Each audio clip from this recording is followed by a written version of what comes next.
Happy hump day, happy hump day, 45 comments, happy hump day. Oh my lord, holy shit.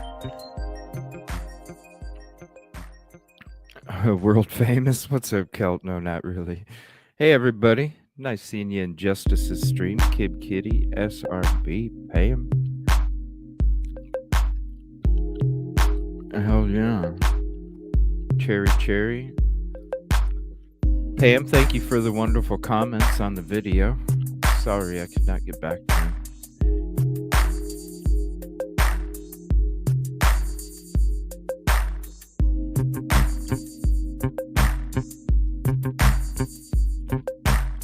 Oh, SRB, so you're waiting until next week. My flight is until Tuesday.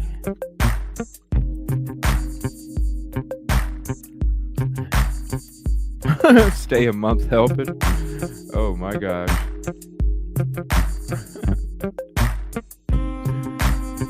Yeah, it's freezing. Oh my gosh.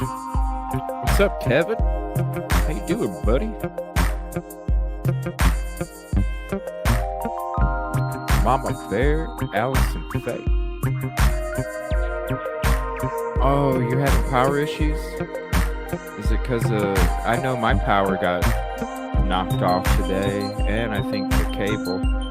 I got a text from the internet company at like a half an hour before I was leaving work and said power and service should be restored by 5:30, and I'm like, crap.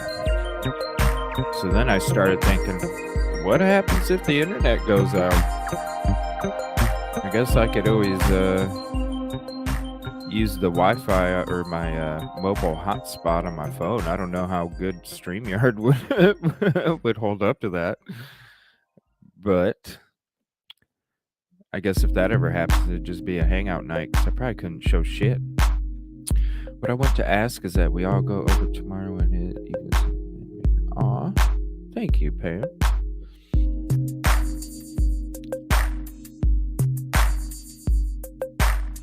I appreciate your comments on my videos, Pam.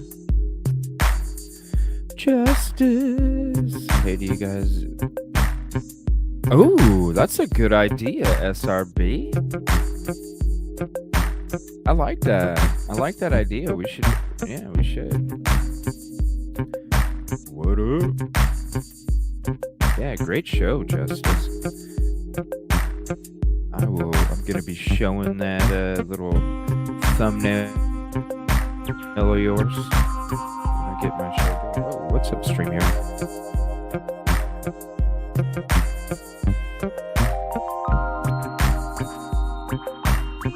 Get rid of that guy. Gonna write the Aussie Jen, how you doing? Thank you for the flowers. Right back at you. No problem. Speaking of,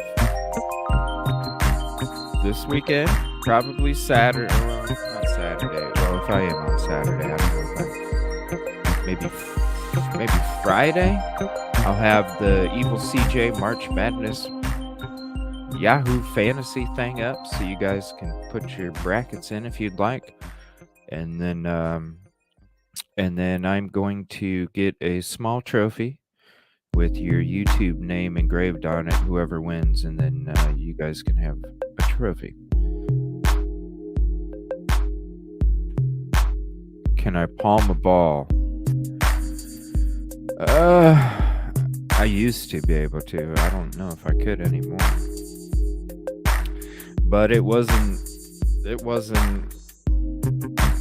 it's It's not like the Jordan palm where I'm like holding the ball out and all that shit. I could palm it, but it was for a limited time. Are we guessing baby size? Kez Chick, what's up? Oh my gosh. I love the icon photo there. That is sweet. I think Cassie is getting ready for tomorrow, right? Yes, Abby. If you want a wood one, let me know. He's got some really cool stuff, guys. Kevin Kraft on Facebook. We'll go to Kevin Kraft's page here in the beginning of the show. There's a couple things I want to go over. We got another ride home, y'all. First thing I wanted to show is I apologize, Kelt. Kelt sent this to me a couple days ago. Oh, Kevin, that would be fucking awesome, dude. Wow, that would be fucking awesome. That would be cool, man.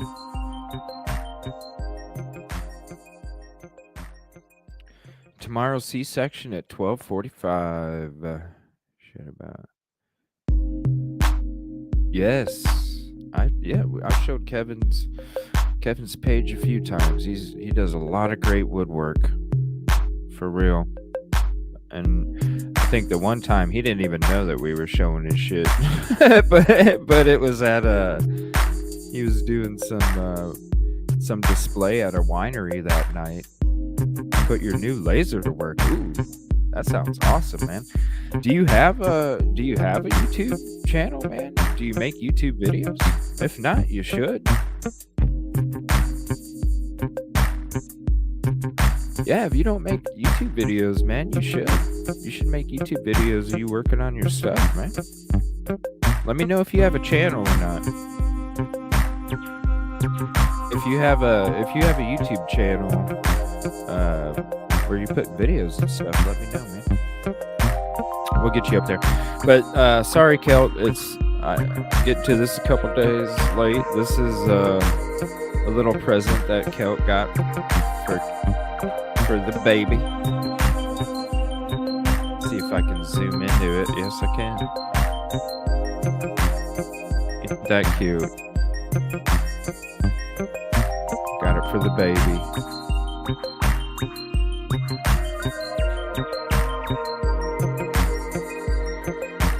And here, let me go ahead and I'll take you to Kevin Crafts right here.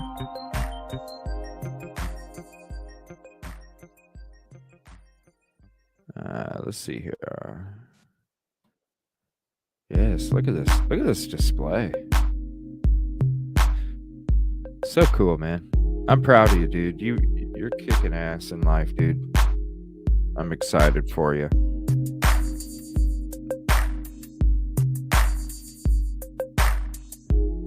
Wow, look at these displays, everybody.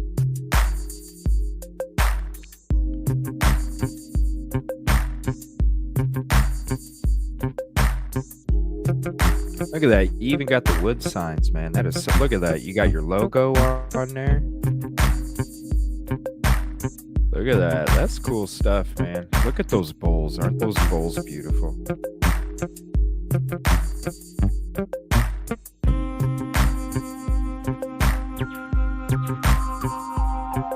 at all those pens.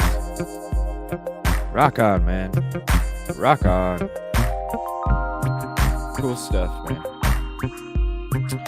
All right, now we're gonna switch to the Ryan Hall. That show was a bust. Oh, I'm sorry, man. Here, let me go back. I'll put. Here we go, right here. I'll put the link to the Facebook page. I'll put the link to his Facebook page. Is that correct? Is that correct, Kevin?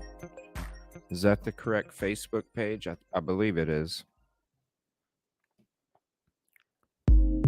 Okay. Yeah, there's the link to his Facebook page for the Kevin Kraft business. Good stuff. Sucks that show was a bust. I was unboxing that Unicron when Cat brought the baby, and out pops the one to.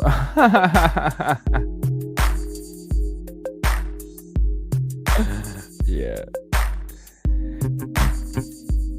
Oh, you're welcome, Kelt. I accidentally I sent your email to one of my other friends on there, and they're like, "Oh, I think this is for somebody else." I was like, "Shit." Woke up this morning, I'm like, "Fuck." So then I went ahead and hurried up and got it over there. So I'm glad you guys were able to get that hooked up.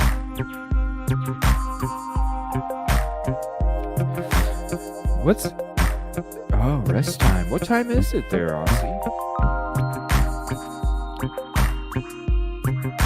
Nice. Yes, Kevin Kraft Customs. Yeah, the woodwork is amazing.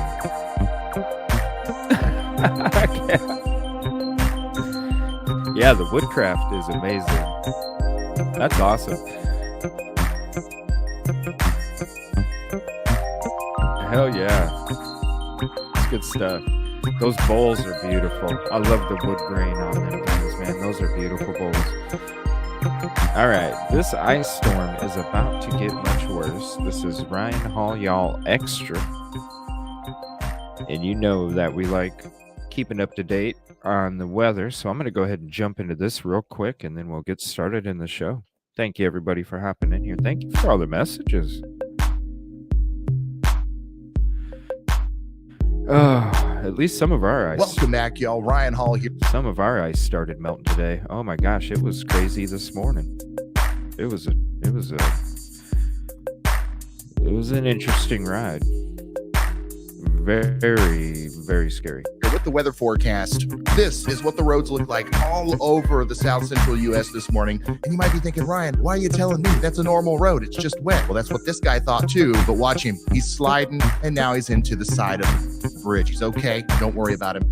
But don't let this be you, okay? Yeah. This is an ice. There's like 3 cars right in front of my work. There's 3 cars in the ditch. I was like, oh, shit.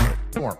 All right, this was in Dallas the other day. 1/100 of an inch of ice can cause stuff like this. Now, if you ever find yourself in a predicament like this, you are going to slide on the ice. I don't care if you got a big truck. I don't care if you got 4-wheel drive. The ice is not snow. You're not going to be able to do anything about it, no matter how big and jacked up your truck is. But this guy in the red truck handles it okay. He hits the ice. He starts spinning, but he doesn't overcorrect. He doesn't turn the steering wheel all crazily. He kind of just lets the car glide across the bridge, and when he gets to the other side, then he takes control of the vehicle. A lot of these people who are really messing up, watch, they're trying to steer, and that just increases the friction, and it's like a hockey puck on ice. You're not going to be able to change what's happening there. The momentum of your vehicle is just going to slide you until you're off the ice. And even if you are aware of the ice, if you can stay off the roads today, do that, because this right here could happen. All right, you're in a little bit of a traffic jam. People start sliding around. Nothing you can do about this big blue truck right here. Okay, you can't get out of his way because you're going to start sliding. He can't do nothing. Literally a 1/100th of an inch of ice. There are some places out there today that are going to see much more than this, and the roads are going to be much more dangerous. And it's not just the road conditions that are going to cause potentially life-threatening problems. And once again, that video was from a couple days ago in Dallas. We had even more problems yesterday in Dallas, and we're going to have even more problems today. And not just in Dallas. Now we're talking about more of central and western Texas getting in on the ice storm action, more of south central Texas getting in on that action as well, and then more ice and snow and everything into Arkansas and Tennessee, maybe even into Mississippi, where we also had some problems last night. So this is the second wave of our ice storm, and I think this one's actually going to pack more of a punch than the first one did. Right now, there are 243,000 people without power in Texas. I expect that number to rise dramatically throughout the day today, because the more ice we get on those power lines and those trees, the more they're going to sag, the more they're going to break, and the more problems we're going to have with power outages. And once again, we got almost 250,000 people people without power now. That's going to double probably by the time this video goes out. And you want to know why? This is why. This is how much more ice accumulation we could see before this is all said and done. And as you can see right here in Central Texas, we're expecting up to a ½ inch of ice. Remember, we saw like literally a fraction of this in that video. That's what was causing all the problems with the sliding cars.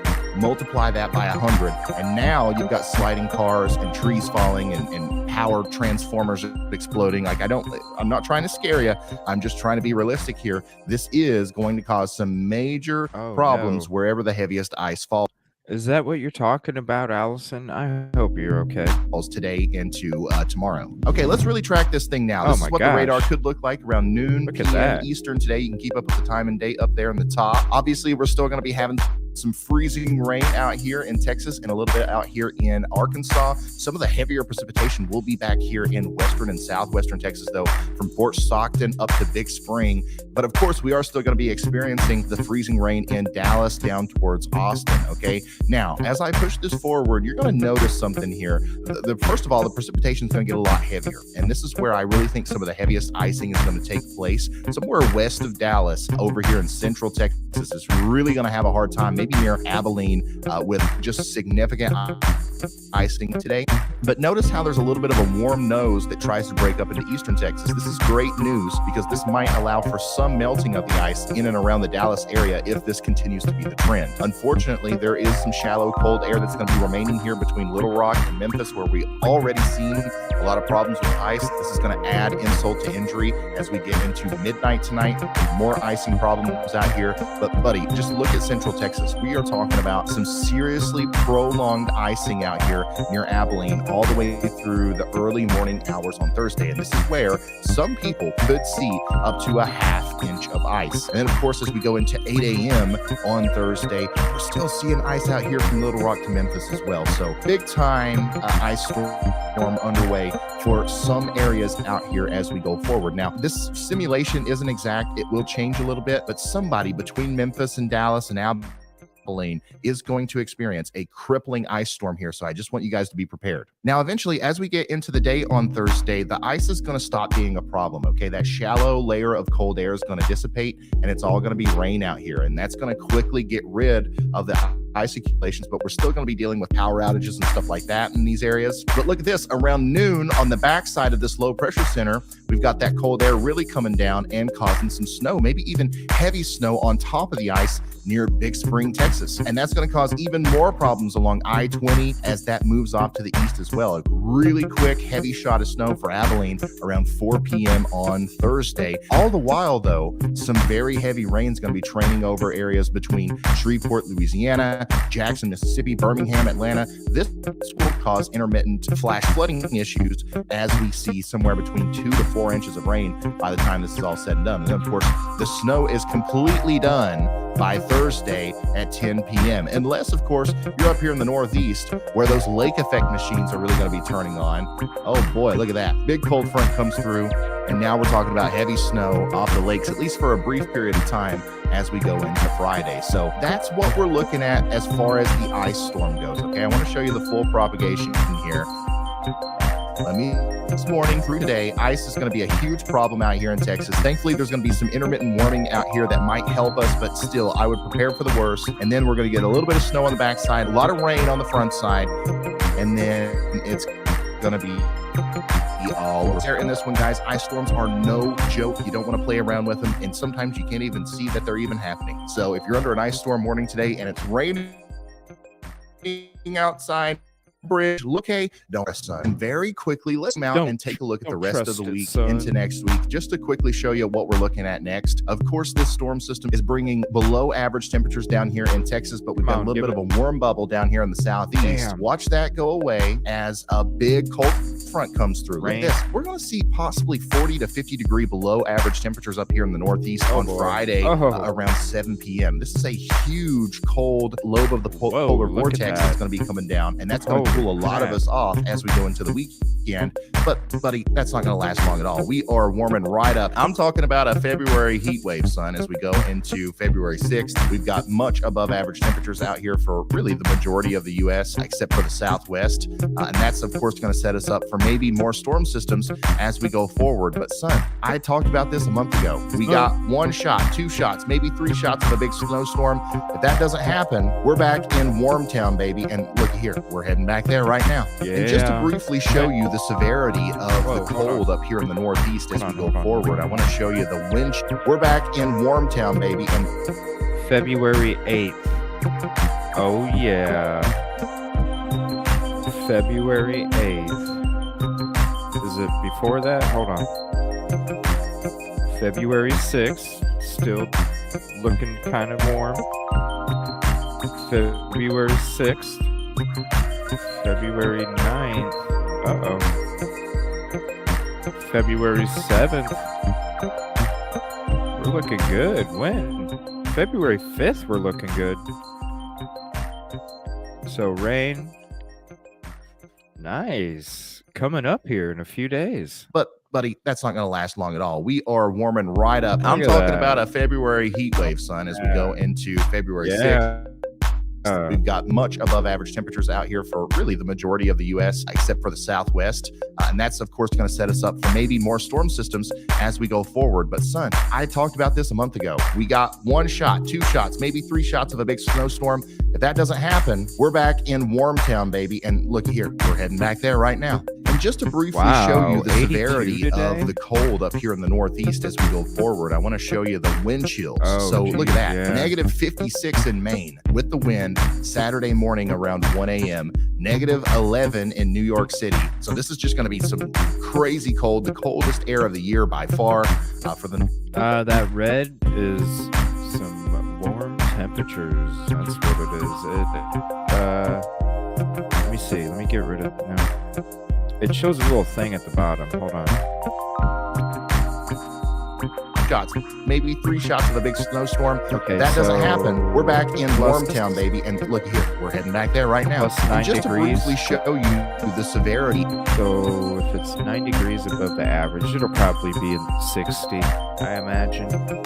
Of the cold up here in the Northeast as we go forward, I want to show you the wind chills. So look at that. Negative 56 in Maine with the wind Saturday morning around 1 a.m. Negative 11 in New York City. So this is just going to be some crazy cold, the coldest air of the year by far for the Northeast. Hardly any snow. Like this is not going to be attached to any storm system really. It's just going to be cold. And of course that cold air is going to impact more than just the Northeast. It's going to get pretty chilly up there in the northern plains and to the upper Midwest, the Great Lakes regions. But really the Northeast is just hogging it all as a lot of that doesn't spread very far past the Appalachian Mountains in West Virginia, for example. So that's what we're looking at there. And then we're back into the warmer temperatures and possibly even back into talking about severe weather, which unfortunately is what my next main channel video is going to be about. We're going to do a severe weather outlook. How many tornadoes are we going to see this year? I'm going to tell you, not really, but pretty close, maybe. Make sure you're subscribed, and we're really going to dive into the science behind that and everything. It should be a good video. So thank you guys for watching. I'll see you in the next one. Goodbye. Welcome back, y'all. Whoa, welcome back, y'all. No, YouTube. I hit pause. Thank you, Kib Kitty. Yeah, it's going to be so cool, Pam.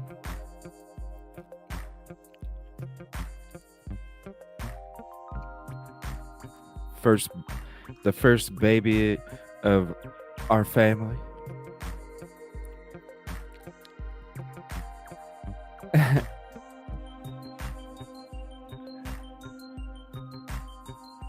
It's so cool. All right. We got a lot of stuff tonight. I got 50 some videos tonight. So we got that one out of the way. I needed to play that one right away. Okay. And Justice Served Daily just had a video today. New Delphi murders, state of Indiana responds to Richard Allen's request for bail and release. Wanted to say thank you to Justice Served Daily. Here's the link to that.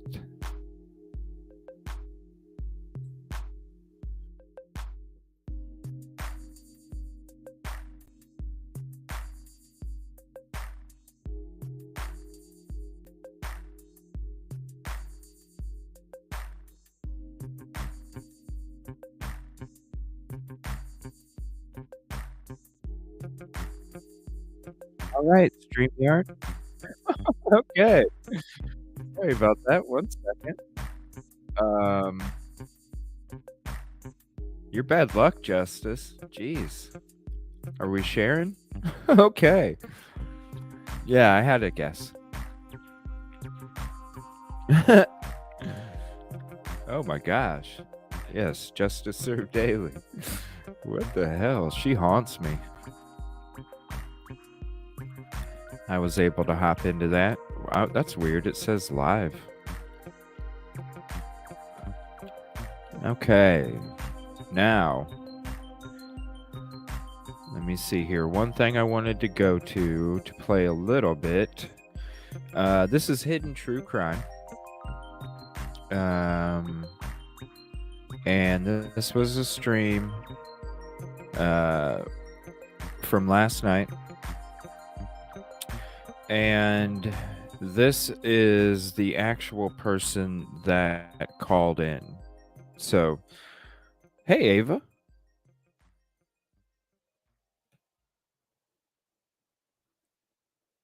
Hold on 1 second. Where? Are you still live? I don't know. Maybe you are, Justice. I don't think so. Thank you. I appreciate you, Ava. I didn't think it was from the beginning, because and even when Alex Erickson did a comparison like a month ago, the dude was talking about another location and there's just some confusion. And so I think between caller and host, because everything I heard from the caller had nothing to do with Moscow.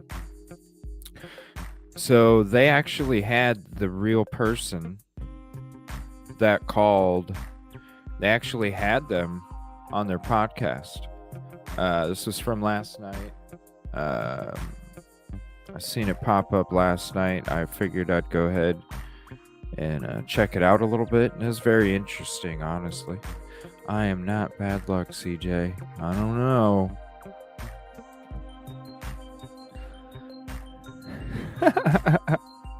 Stupid tongues. Where'd you get the damn tongue emoji at? Where'd you find that at? Alright, let's check out a little bit of this. Did I put their... No, I did not put their channel in the chat. Hold on 1 second. Hidden True Crime. I thought I did, but maybe I didn't. Alright. We'll check out some of this here. For your patience, we set live. There was more that we had to discuss and some technical difficulties, and we really want to go live tonight, though. We did not want to wait with what we have uncovered and figured out here at Hidden True Crime. And the basis of this is, most of you know, we've even talked about it on our channel, the speculation that's been going on for 2 months that a podcaster named T-Rev received a call from somebody that, and then it circulated the web far and wide within the true crime community that this person was likely Bryan Kohberger. After Bryan Kohberger was arrested, friends of Bryan Kohberger came forward and said, this sounds like Bryan Kohberger. Voice analysis, you can find plenty of them all over, excuse me, the YouTube and the web. It's made national news. People wondering if indeed this could possibly be Bryan Kohberger that called into T-Rev's channel. Dr. John and I even discussed this, what it would mean if it was indeed Bryan Kohberger. And we if it would have been, yeah. Then the night we discussed it on Friday. we had to say, we are not sure, but we want to talk about this and what it means. I didn't think it was from. And when I so heard we it. want That's you to know just that my we've opinion, though. actually, at Hidden True Crime, been working around the clock to try to confirm this in every possible way. We have been using resources. T-Rev has been willing and helpful as well with some information.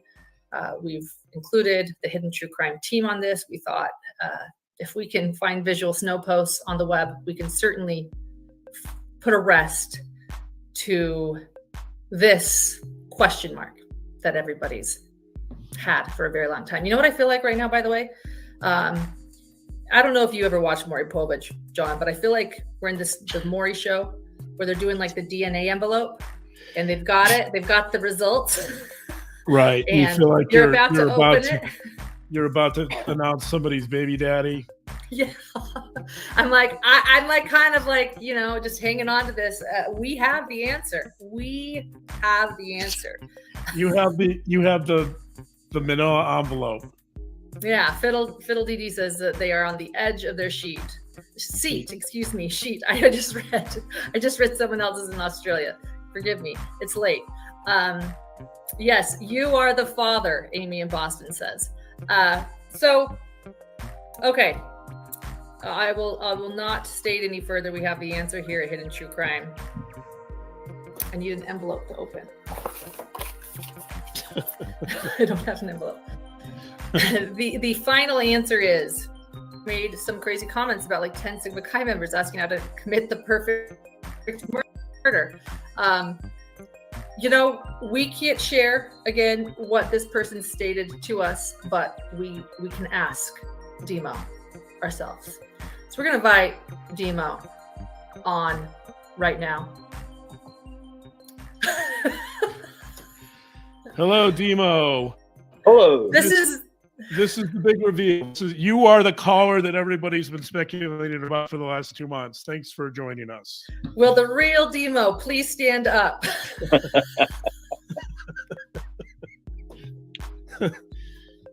Hello. You can call me Mad Dog too. That's the other name I go by is Mad Dog. That may not help your case, by the way, but okay. All right. Well, I'm not defending myself for anything because no, I know. All I did was called a stupid YouTube thing, so that's it. You have regrets? Do you have regrets calling in? Absolutely. Never do that. Ever. Never call into anything. It's not good. Especially on the YouTube. We had to do some coercing to get you on here. We definitely had to do some convincing. Absolutely. Sorry. I'm trying to get my camera right here. Yeah. You're good. Well, it's YouTube. Don't worry about it. T-Rev in helping with this and saying, we appreciate T-Rev. T-Rev said, hey, look, I trust the Hidden True Crime team. He gave us some important information as well. And he said, look, I just want to know either way. I reached out to T-Rev tonight too to say, hey, do you want to jump on? We could have had like a whole reunion. What would that be? It's either a big class reunion here. I don't want to talk to that guy. Yeah, it's been a hard 2 months for you. And it's not been hard. It's just like he's up to no good. So it's not into it. Could you talk a little bit about the call? Could you talk a little bit about your interest in calling in? Mm-hmm. Okay. Sure. Yeah. Okay. So earlier in the day, I was watching stuff on my phone about the Moscow murder.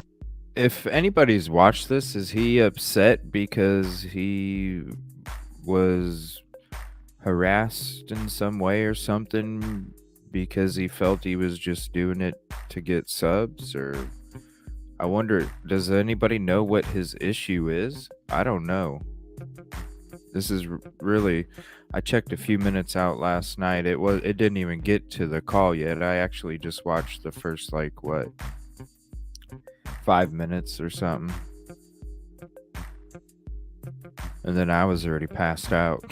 So, yeah, if anybody knows, let me know in chat.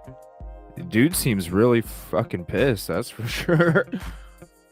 Murders, and I came across T-Rev, and like he had people calling in, and he seemed like he was pretty cool, and I was like, oh, that's pretty cool, great.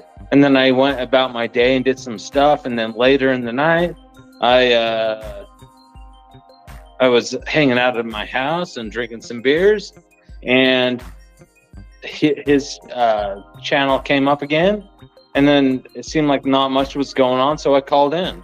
Huh. And that was it. So basically, the call that has people all up in arms was just a dude hanging out at his house, having some beers, going, I wonder if this is why this happened. That was it. Yeah. Well, I give you credit. You had some good insights into the case. So your call was interesting. I think part of the problem was that your call was interesting enough that people took it seriously. So I'm trying to get my camera right. He here. kept saying Utah. Well, that's the thing. He kept honestly, saying I was Utah. embarrassed about my insights. To be honest with you, it was like, well, it seemed kind of silly. So He kept saying Utah on the call, Yeah. Tell us, not Idaho. I'm going to ask you questions and you just answer what you want. You can say, I don't want to answer that. But we talked earlier today and you sort of shared what you were trying to convey on the phone to him. Do you want to explain that? Because there are a few people asking here and we can see these chats coming through. I don't know if you can see those. Do you remember like a month ago, Kel, we played there was a lot of this, is this BK on the phone call calling in to a YouTube show, right?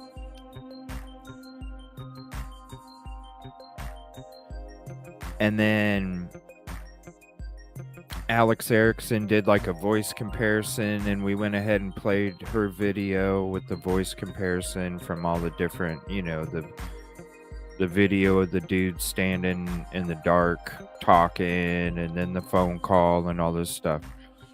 And so for the longest time, the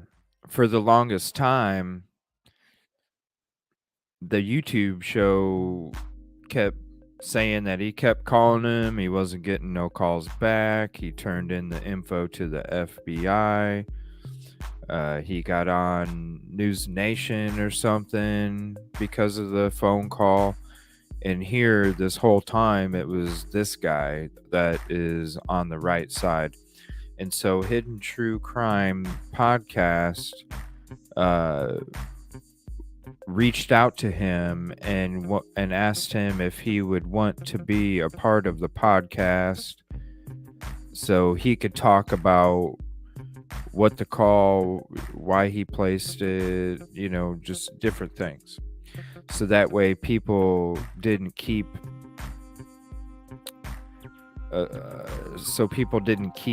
assuming that phone number is actually Brian Koberger, but it's not. It's this guy right here.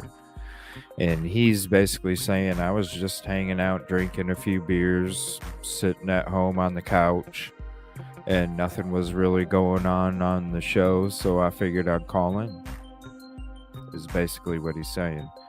I have a feeling, if anybody involved in this case, when it comes to the people that are really involved, the people that are actually there in the community, even friends, anybody that's connected to this case, the kind of harassment that people were getting,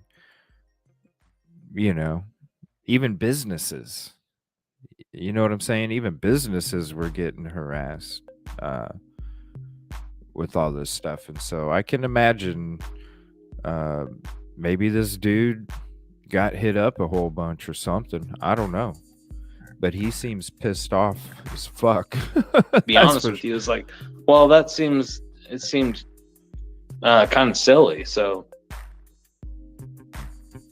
yeah, tell us, well, I'm going to ask you questions and you just answer what you want. You can say, I don't want to answer that. But we talked earlier today, and you sort of shared what you were trying to convey on the phone. To him. Do you want to explain that? Because there are a few people asking here, and we can see these chats. Geophysical observatory. That's interesting. People are asking, what you were trying to convey. I think. Well, I'll let you talk. I wasn't trying to convey anything other than chick. This would be the same thing as Thank you. Some two dudes that are walking off the soccer field or the whatever and going like, hey, what do you think happened with this? I think it might have been that. Oh, really? It's just conjecture. That was it. There was nothing interesting about it. Like, I don't have a perspective on the case itself. It was like, oh, why do you think someone would do whatever they do? And then you just talk about it. That's like how people get along. Yeah. That's it. What? Yeah. And can I state some things about you that were said on the call about where you worked, like for everyone that's heard the call? So you worked at, like what you told me was the accurate story. You worked at a bar 10 years ago. Yeah. You stated that to T-Rev. So I'm just repeating. Probably longer, probably more like 15 years ago, but I don't know. I'm not doing math on my, I'm not filling out a job application. So yeah. Damn, he is fucking right. So you were there at this, shit. And I want people to know, we've done our due diligence. We have looked into Demo. We know a lot about you Demo. looked into me.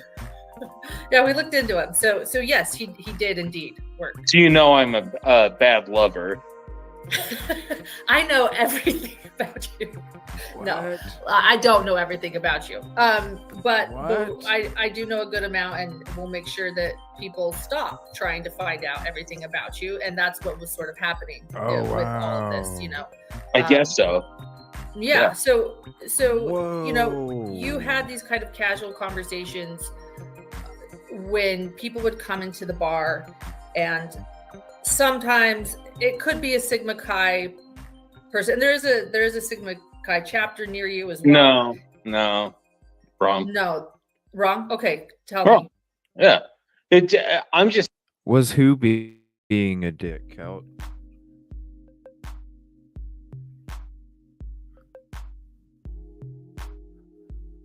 I'm surprised you don't remember.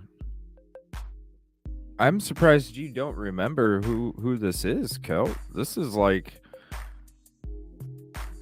one huge phone call that everybody wondered for a long time. Well, not everybody, but I mean, me and SRB, when we heard it, we didn't think it was him, but this was a conversation for a while. Sorry. Saying like, I must have worked with, I don't know how many. It's interesting to like finally know that, okay, this, I mean, some of us thought it wasn't, but now it's like for sure,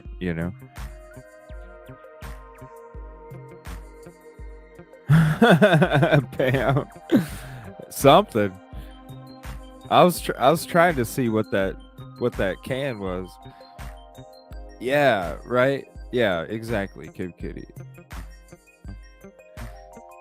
Many, and I don't want to get. He does seem scrutinized for my numbers again. Wait, yeah.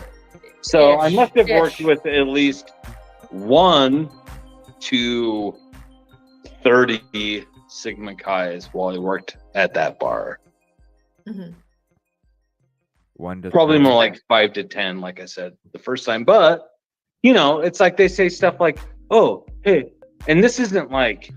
Is that why this guy looks clocking angry or in upset? and doing whatever? This is like after work, Like, and this you're having dude- some beers together because it's a bar, Hey, Dre. right? Mm-hmm. Yeah, exactly. If you were going to kill somebody, how would you get away with it? Well, he just said it just like he did. My answer's always been, I don't know, because honestly, I'm probably not smart enough to do that. Wow. But people ask questions like that. Well, it's not an uncommon question. In all fairness, we don't know what this guy's been going through for the last month and a half. You know what I mean? Like,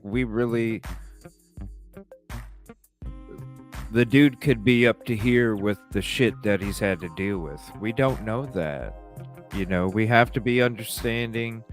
I know the optics don't look great, but we also have to be understanding that we don't know what this dude has gone through. If you got, you know, when the case first broke and the neighbor, the law student, the neighbor had to literally go out and buy a gun just to feel safe walking home, not because there was a murderer out there, because of all the harassment he was getting from everybody.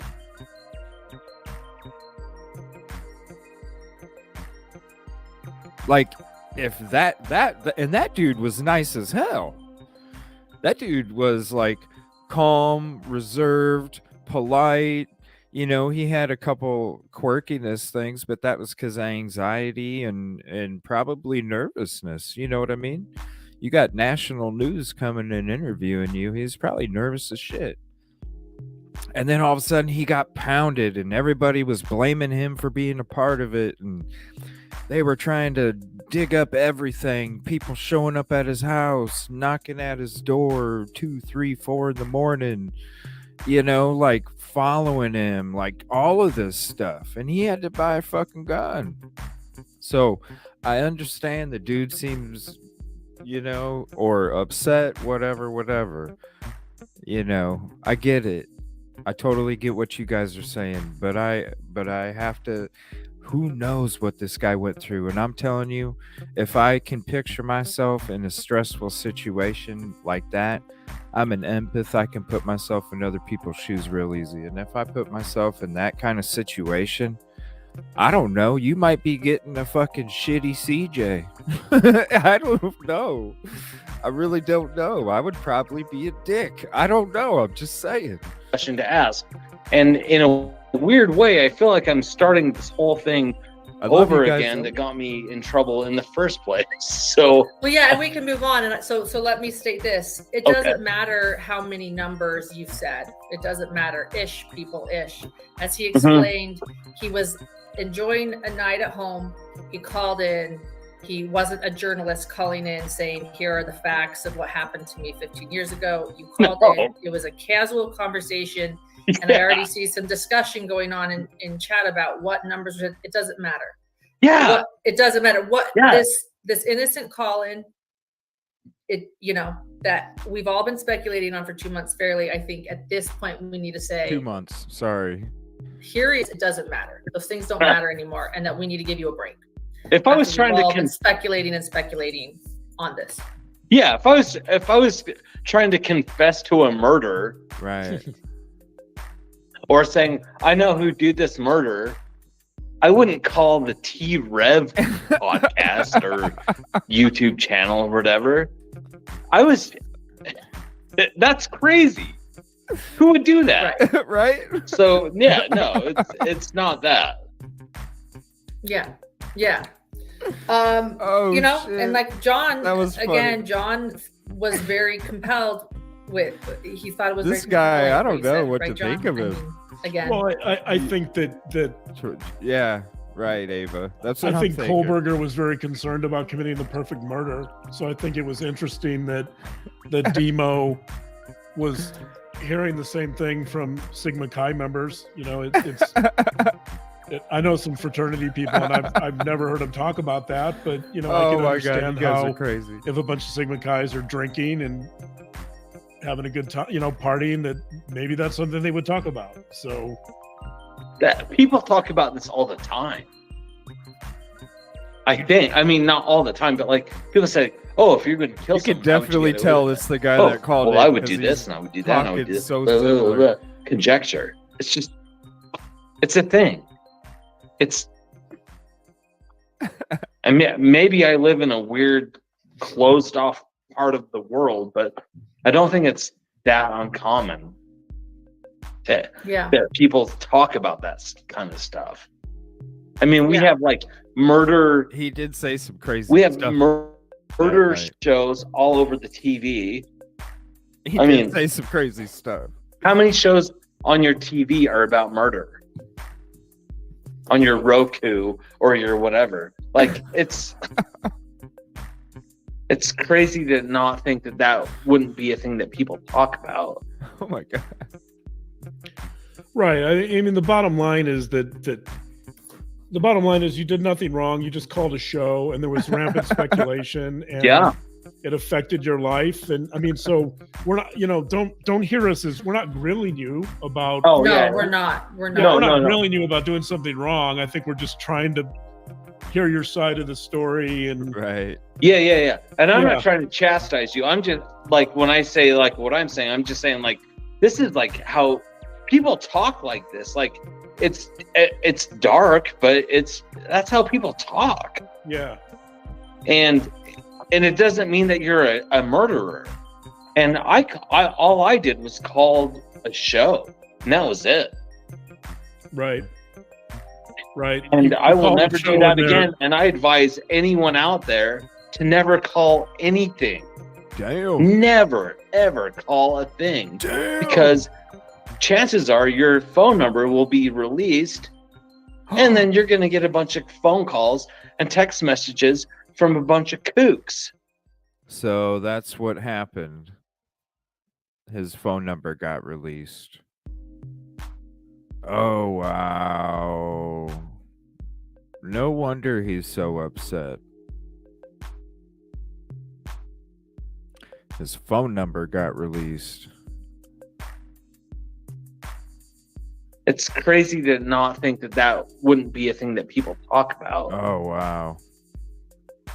Oh, I mean, the bottom line is that the bottom line is you did nothing wrong. You just called a show, and there was rampant speculation, and it affected your life. And I mean, so we're not, don't hear us as we're not grilling you about. No, we're not. We're not grilling you about doing something wrong. I think we're just trying to hear your side of the story. And yeah. And I'm not trying to chastise you. I'm just like, when I say like what I'm saying, I'm just saying like, this is like how people talk like this. Like, it's dark, but that's how people talk. Yeah. And it doesn't mean that you're a murderer. And I all I did was called a show, and that was it. Right. And I will never do that again. And I advise anyone out there to never call anything. Never, ever call a thing, because chances are your phone number will be released, and then you're going to get a bunch of phone calls and text messages from a bunch of kooks. No one wants that. I said kook, by the way. Kooks. Wow. Kooks. Okay, right. We got it. Yeah. No misunderstanding there. Yeah. No misunderstanding. Oh my God. I think bottom line is, guys. Holy shit. We've been judging the heck out of this conversation you had for 2 months. He is very true. Yeah, it's very true. To be put to rest. I mean, this is someone that. I mean, and think about it. He just said like his phone number got fucking released, and then he was getting calls and text messages from, he said, kooks. So you can imagine the crazy shit he was. Man, it's no wonder this dude's so pissed off.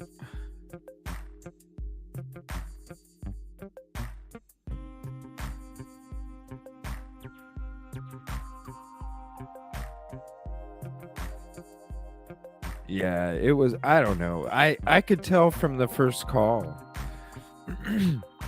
when he's talking, he's like, no, in Utah, and he's like, because they were talking about Sigma Chi, and he was talking about Sigma Chi. Sigma Chi is all over the fucking country. It's not just in Moscow.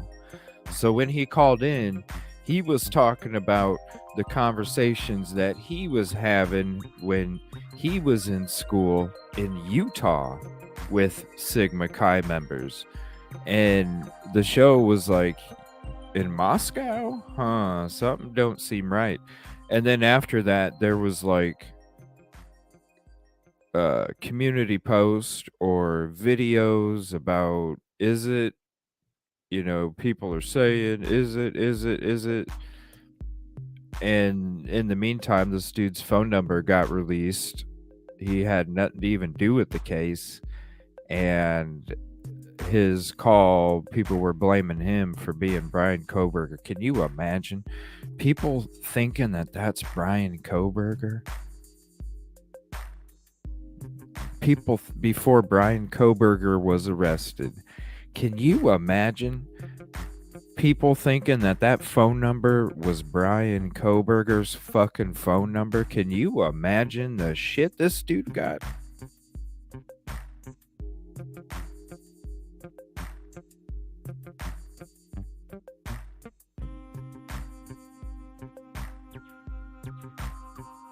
John getting irritated.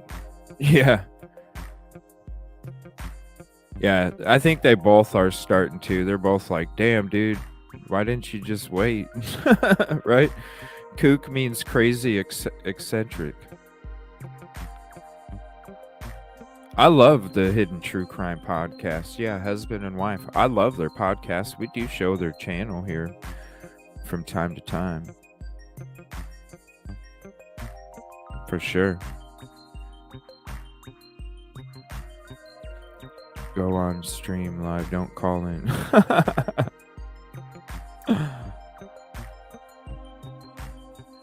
Yeah, because it's like when I heard that call, I'm sitting there and I'm going, why in the fuck would anybody think? Because it's obvious he stated it a few times in the call. You can listen to yourself. He stated in the few times, no, I'm talking about Utah. It was like, what? It's just, I don't know. It just from day one, I was like, that's why I never played it. I did play Alex Erickson when she did her voice comparison because I did want to show you guys that. But even then, I was like, no. It's just no. It's no. No. All right, we'll get back to this. That he regrets calling it. Absolutely. And now he's talking about it because we've asked. I never understood it either, SRB. I really didn't. I was like, he's doing this now to clear things up, not talking for more Utah. attention. He's saying, can we put this to bed? Can we stop? So I hope that we can now do that as a community. At least he's coming out. Oh, and we should mention. At least we all know. You know what I mean? The only reason we're having this It conversation sucks is that his because number got released. I thought that you were Dominion Energy calling me. I lucked out. I had the right phone number, I guess. I had the right phone number for Dominion Demo to Energy. Answer. Thank heavens. I thought I was going to get a rebate on my energy-efficient appliances. What the hell? It wasn't the first time I've tried calling you though. Yeah, so I am I just too. lucked. I was I'm sorry. persistent. I'm sorry, Demo. We can't help you with that. We're not a utility. Well, I'm not sure what we are, but we're not a utility. if I'm ever in Las Vegas, can I stay there? You guys got a room for me? Oh no. Yeah. Hey, yeah, and you know what? If I'm ever in your area, maybe you could show me a good bar. It's clearly, I'll put you guys or up. I don't know if I want to go to the bars where you were because of the conversations. Whoa. You definitely don't want to go to the Sigma Chi house. No. In Utah. Yeah, I don't want to go there either. In Utah. Yeah. So, we really appreciate you coming on, and whatever our community can do to dispel this rumor would be very helpful for Demo. I think we need no more. I mean, we could sit here. There's nothing else. Here he is. You know, in the flesh. there's a Mystery positive solved. side to this, and Mystery that solved. is that you have all these people looking into my call into a live stream on YouTube, and that distracts them and gets them out of the road of the actual people that are doing the work, which is the FBI and the police. So I don't know, maybe I'm gonna get like some kind of award for that. What? They're like, hey, you kept them out of the road. Yeah. And Right. I'm joking. I'm not gonna get an No, award, I know. but like, you know what I mean. It's crazy that you make a call. I should never do that. So like, yeah, my message would be to people like, never call into anything that's a live stream on YouTube, and never call into anything. Don't put your neck out. It's stupid. Because then, and you guys seem like very nice people, and Thank you. but do you want to get your phone blown up by strangers about something that is benign as like, I wonder if this is what happened? It's crazy. Right. And that's what's happened to you, and it's happened to many people when they do one little thing like this and the world speculates. Yeah. So, and I think it shows that how there were so many coincidences that happened here, right? The Casey Arns that was Kober. that she really believed it was Koberger. Right. You had people putting It's a friend of Koberger's. Oh, we talked about earlier today. Mm-hmm. Really? Yeah. You had people that How old of a friend? knew his voice that were doing side-by-side comparisons, and unfortunately your voice, I mean, I don't know Kohlberger's voice very well, but I guess your voice is not that dissimilar from his. So, you know, I think there was like a confluence of things that I have had the to voice happen. comparison if you guys want. Seems unlikely. What's that? It seems unlikely. I mean, like accents, like a Utah guy, like, you want to go eat? You want to go eat? Like someone from the East Coast doesn't say, you want to go eat? I mean, it just seems like a bunch of horse shit, kind of. Well, in Pardon my fairness, French. you didn't say that on the show. I think if you had said it exactly like that, we would have dismissed this whole thing right away. But Okay. Right. But maybe that should be your signature. it's a thing. I don't know. I mean, again, I think you guys are seem super awesome and nice, and I appreciate getting a chance to just, get my name out of this. I think what he's upset about is people getting his real phone number. And when it's my responsibility to make sure that if any of you call in, that nobody else gets your phone number. You know what I mean? So I think everybody has a right to call in and feel that their personal information is not going to get released. Because that's the whole point of it. Otherwise, you probably wouldn't call in if you thought your personal information was going to get released. Like baloney.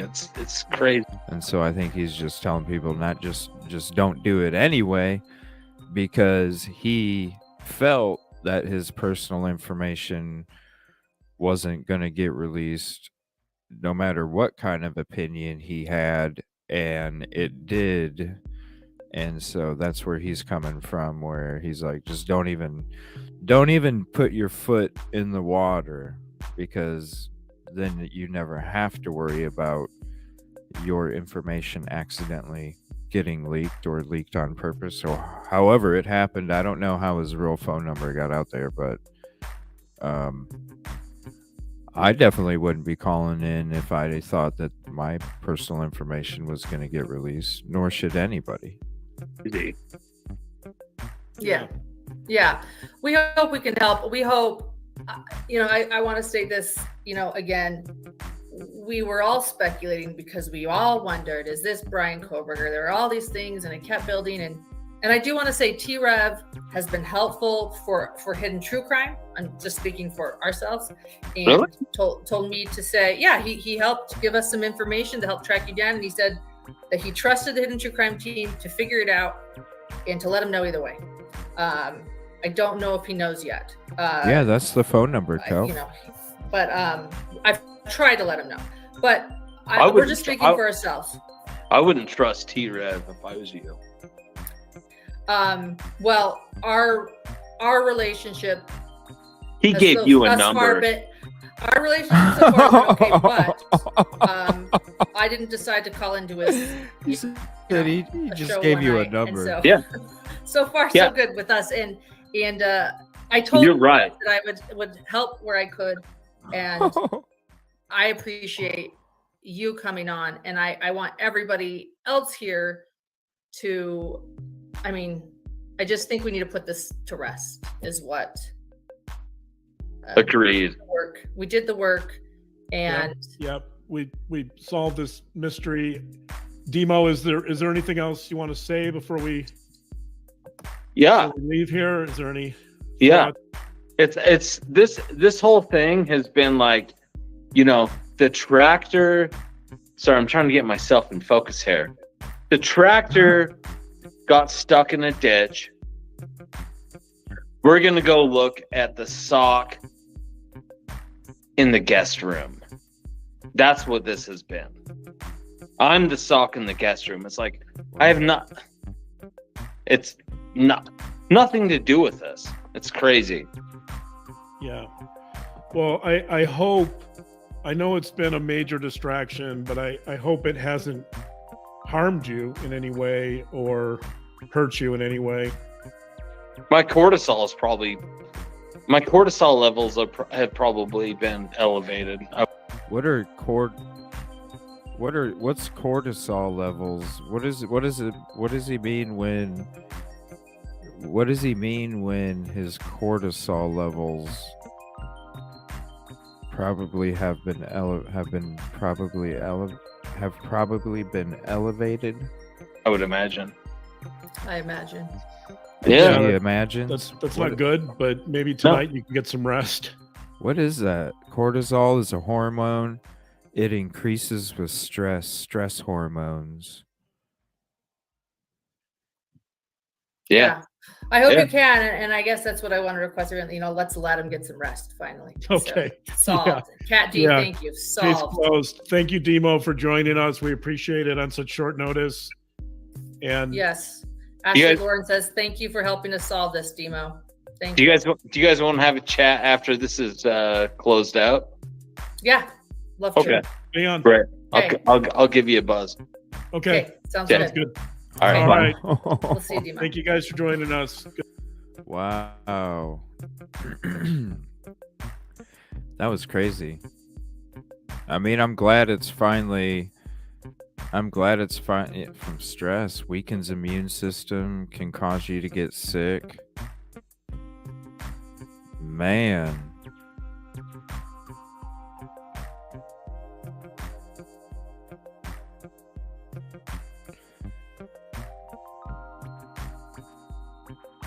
Wow.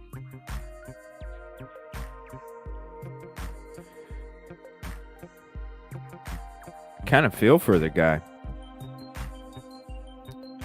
Because, like, man. I mean, it's not like I ain't said some crazy shit in my life. And if I had that shit happen, I mean, come on. I don't know. He seems very upset, and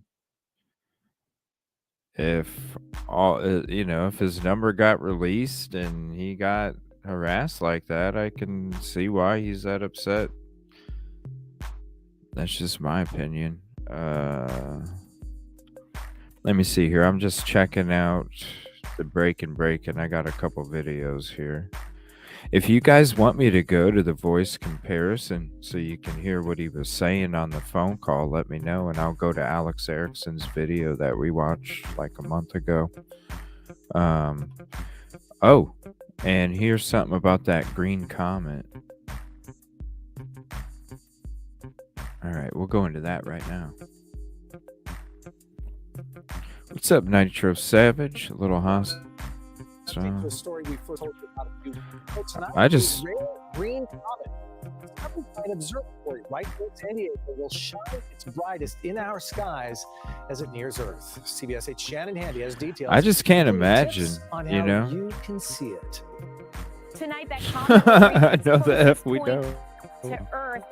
To see if you're going to need a telescope, if you head to our local desert or mountain areas, there's a good chance you Hey, can happy view it with your 21, naked man. eye. This is a picture of the green comet, which is shooting through our solar system for the first time in 50,000 years. We told you about it last month when it was close to the sun.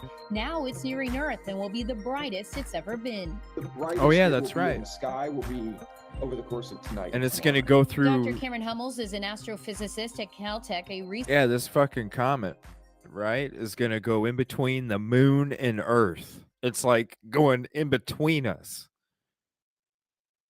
In between us. Research institution in Pasadena.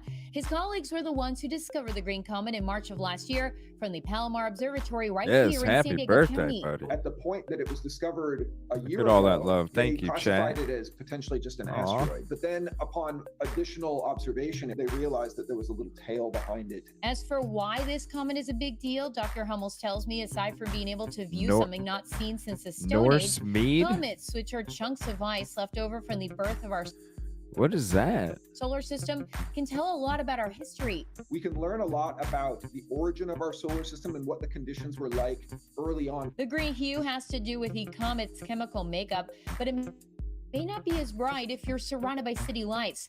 Using a telescope, Dr. Hummel snapped this picture from outside his Pasadena home early this morning. If you want to see more of that green glow without a telescope, head to dark places like Jubereg Springs. It's in the northern part of the sky. It's changing over the course of the night, but it's about kind of 45 degrees off the horizon in the direction of the North Star. It's kind of in between the Big Dipper and the Little Dipper, for reference. Dr. Hummels is For having a reference. viewing party at Caltech. Closer to home, tonight's viewing coincides with the Fleet Science Center's monthly planetarium show, where the green comet will be discussed. I've at had both homemade 7 and mead, so 8:15. good. Afterwards, members of the San Diego What- Astronomy Association will be outside with Right? telescopes, What is that? giving the public a chance to use them for free. For Damn. more information on tonight's show here at the Fleet Science Center, or how you Honey-based can alcohol. see the comet online, just log on Huh. to cbs8.com and click on this story. Interesting.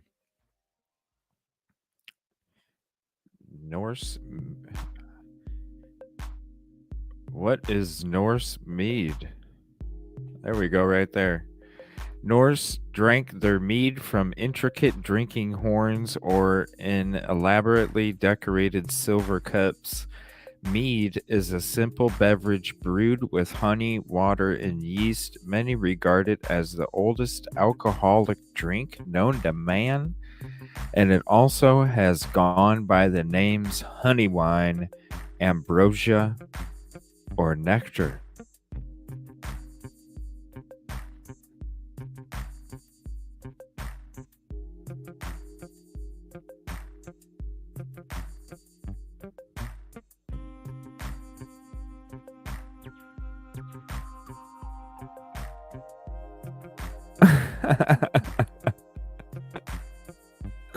Huh. It's strong. Oh, I bet. I'm just guessing that hangover is gonna be massive. I'm just guessing. I bet that baby's gonna be massive. If it's the oldest alcoholic drink, that's gonna be massive. Be safe, man. All right, we're going into the folder now here. Okay, let me see here. Voice, video evidence, puts him at the crime scene. Jury views son's cell phone video. It finally came out. Jeez, 29-minute. Brian Koberger slipped the police and more. Well, hell, let's get our information from Scott Reich instead of News Nation. We didn't get to see a lot of Scott Reich the last couple weeks. Just a little bit. So here's the link to Crime Talk.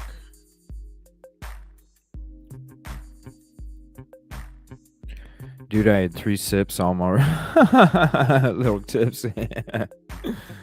Be safe. Thank you, ATS. I appreciate that. Check out some Crime Talk. Get all of our info from here, and then if we get into one of these News Nation and it has the same thing, then but cell phone data. Well, I hope it talks about his son's cell phone video in this. I'm hoping, because that's the main thing I Brian Koberger want to check out. And, well, how do we know that? Well, apparently the gag order isn't really a gag order. Some contradicting cell phone data in the Alec Murdaugh case. The Alec Baldwin affidavit for arrest. Brian Koberger. First on the docket. Brian Koberger disappeared and vanished for several hours while he was under surveillance by police investigators. I heard something about that. A source. Now, surveillance teams had been tasked with keeping eyes on the 28-year-old criminology PhD student after he became a person of interest in the November 13 murders of Kaylee Gonsalves, Madison Mogan, Zaina Kernodle, and Ethan Chapin there in Moscow, Idaho. Yeah, but that's what in I the heard. Early morning hours That's of what I heard. 13 December, when he decided to set off on a cross-country trip with his father. We talked about it last night, and I was like, man, I hope they come out with that Snapchat video soon, because, ooh, man. Oh, I can't wait to get into it. From his apartment there at the Washington State University in Pullman, ultimately heading to his family home in Pennsylvania, FBI agents lost Mr. Koberger for several hours. Now, this information came to light in a podcasting law enforcement sources who admitted that Mr. Koberger managed to slip the dragnet almost as soon as his white Hyundai Elantra pulled out of the parking lot from his graduate housing complex. Wow. Now, for the next several hours, the FBI and all were concerned that the man they believed to have brutally stabbed these 4 students was, well, gone. Investigators frantically searched license plate readers in nearby states to try and find any sign of Mr. Koberger and where his car might be. Ultimately, the car was finally pinged in Loma, Colorado, about 900 miles away from Pullman. So that's a pretty good chunk of time where he was not located. Now, it's unclear exactly how long Mr. Koberger's movements were unknown, but it's roughly a 15-hour drive from Pullman, Washington to Loma, Colorado. The route the father and son took across the United States was not the most direct journey, but some people say that he did that for legitimate reasons, perhaps weather-related issues. In fact, Mr. Koberger's father, Michael, told a mechanic that he had looked up the route to Pennsylvania and found the quickest route to be down the I-90 interstate. That journey would have taken about 36 hours. But instead, Koberger claimed that there would be wintry conditions along the route and that they should instead travel south towards Colorado, a route that added roughly 6 to 7 hours to that trip. Now, once surveillance teams were back on Mr. Koberger's tail in Colorado, law enforcement hit another potential issue when the suspect was pulled over by police twice while driving through Indiana. Both stops took place just 15 minutes apart there in December, one time by the county police and the other by the state police for driving too close to a vehicle in front of Koberger.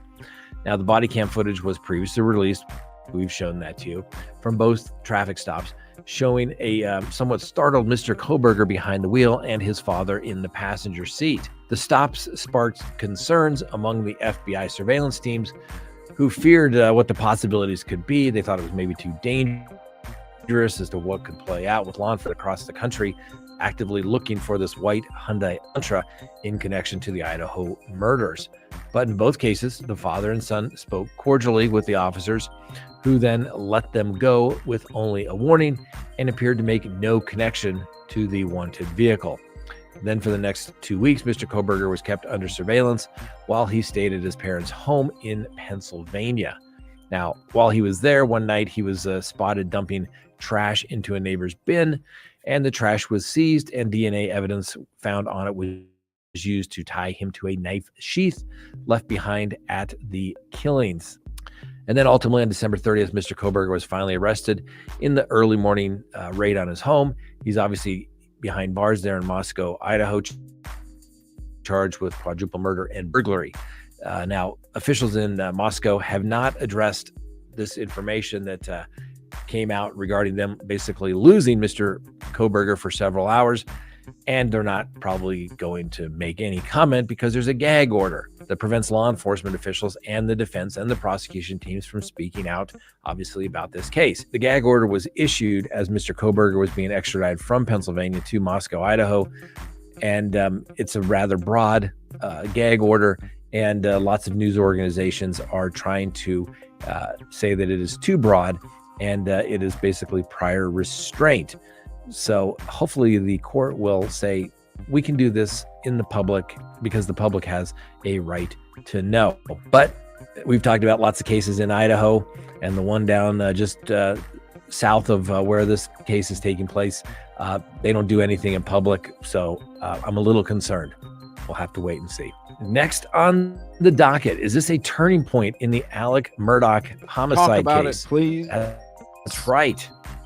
Self-data information is coming into evidence. It took a while to lay the appropriate foundations, but the expert, Lieutenant Dove, has been laying it out, and the defense scored a couple of points as well, but I'm not sure it's going to be enough. So Alec Murdaugh got emotional as he was watching video played at his trial where 3 voices can be heard at the murder scene of his son and wife, Maggie.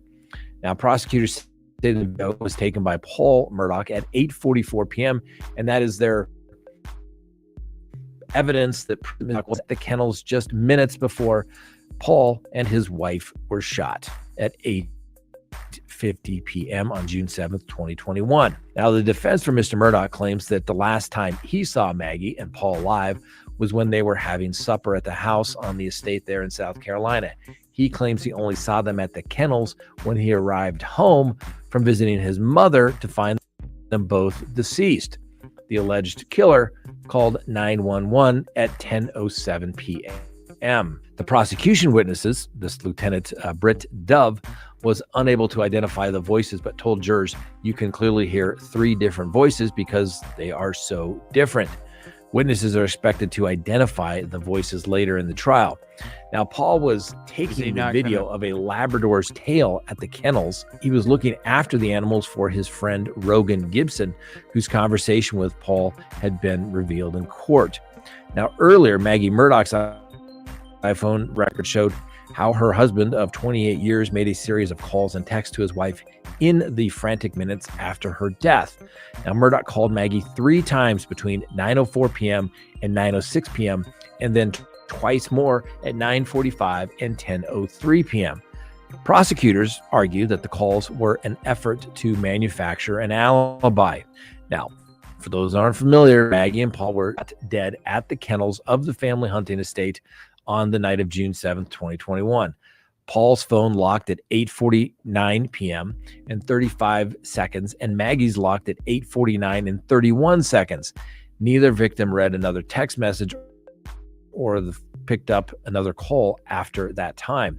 Alex Murdaugh's phone data was put before jurors Wednesday, showing that... Oh my gosh, was this...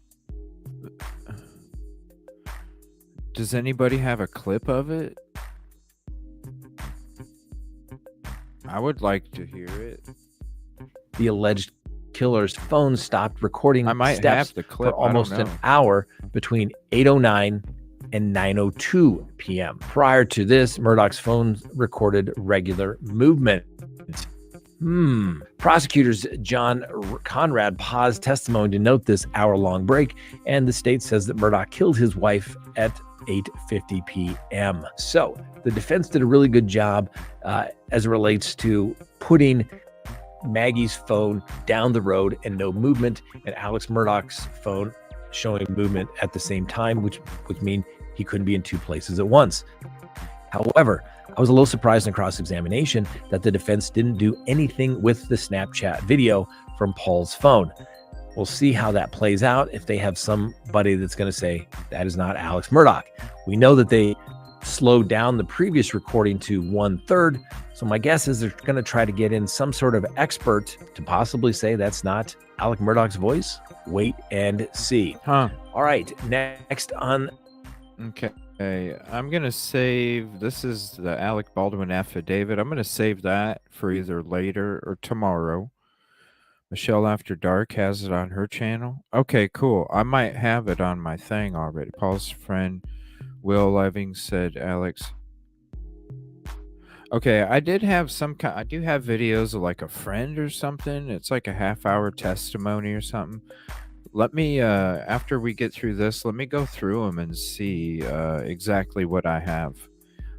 We got Richard Allen update, and then I'm going to take a look and see what I got for that Snapchat video.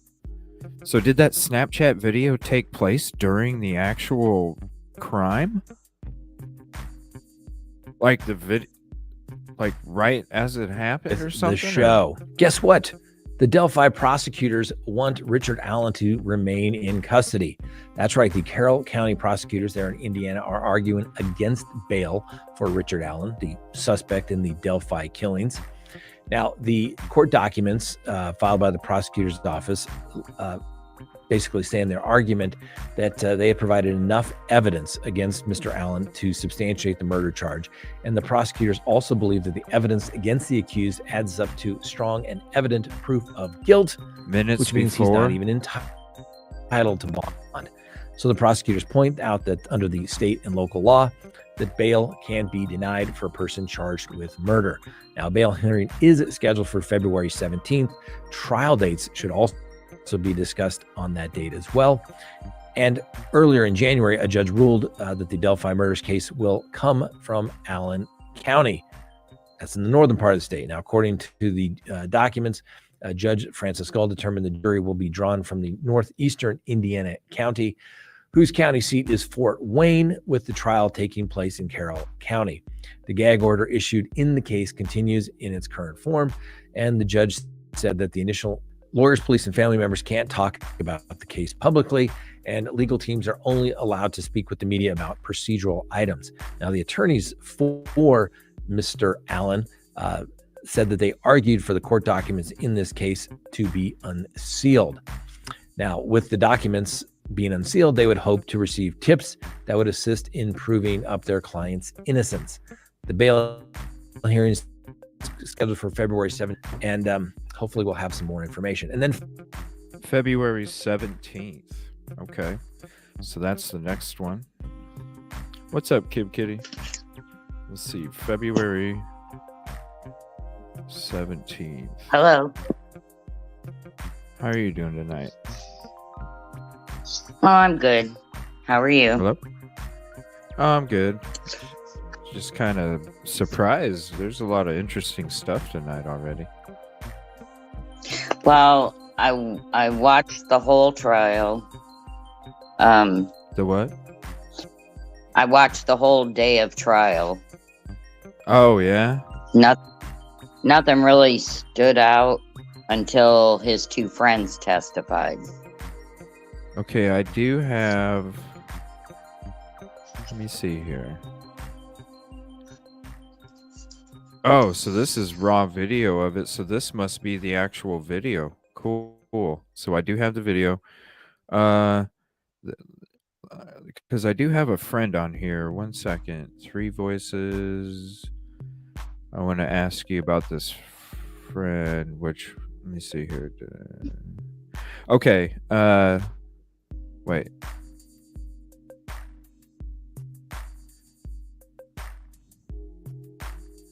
Damn it, I had something in here about a friend.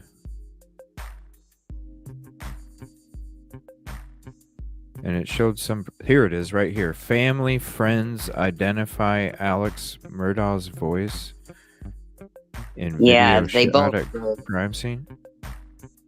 Yeah, they both did. Really?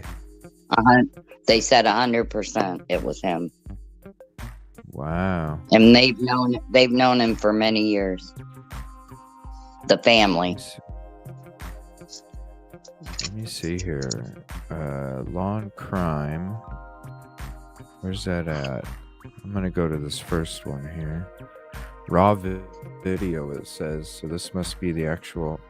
I thought Snapchat gets deleted after. Well, I you didn't know can you could save it. Yeah, the one friend of his, Will, said that you can save it. It will get deleted if you don't save it, is what he said. Allison says, yeah, the two friends testifying was very telling. Huh. Yeah, it was. And So these that were video, Alex friends? Paul's friends. Paul's friends? Okay. The video that was sent it didn't get sent because Paul's phone went dead, or Paul didn't get to send it, or Paul sent it, but no, because his friend Rogan said he never received it until police let him see the video after extracting it on the phone. So the video Paul was sending him about the dog, his dog. Yeah. His friend never got it. It didn't get sent. So if you save the video, then it will save, just like take it. The video was in his phone. Right. And when they extracted all the info on his phone, they found the video. It was at 8:44 p.m. that night. And his friend Rogan said when he finally saw the video from the police that it was Paul, Maggie, and Alex on the phone. And he was 100% sure it was Alex. Well, And I'm hoping this is the video then. It says raw And then video. Yeah, that's probably it. I'm hoping. But his other friend, Will, that testified second, I got more out of him than I did his friend Rogan. Will? Will Loving. That's cool. First name's cool. And Logan? Rogan? Rogan. Rogan? Rogan. Okay. Yeah. Now, Rogan said he didn't know of a replacement 300 blackout. Yeah. There was only one of those weapons on the premises, and that was the one that supposedly got stolen from the property before the crime took place. Right. Paul's gun, the tan one, is the one that supposedly got stolen. Right. But then his brother had a black one, 300 blackout. Oh, his brother did? Yes, Buster. Oh, yeah, that's right. Well, the lawyer asked Rogan, did you ever know of a replacement gun that Paul got in place of the one that got stolen? And he said no. Well, his friend Will said yes. He did get a replacement. He saw it. Oh, really? Yeah, and he even went with Paul to get, what's that called? An optic sight. Oh, yeah. And a mount to put on it. And they put it on that tan one, the replacement one. What? So that second friend said he hadn't seen that replacement gun since they went hunting the last time, which was the 3rd week of March.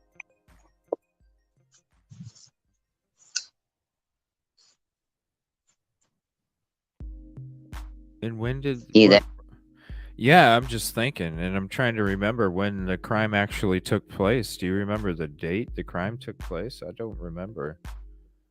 June So that, 7th. so that was March, Uh-huh.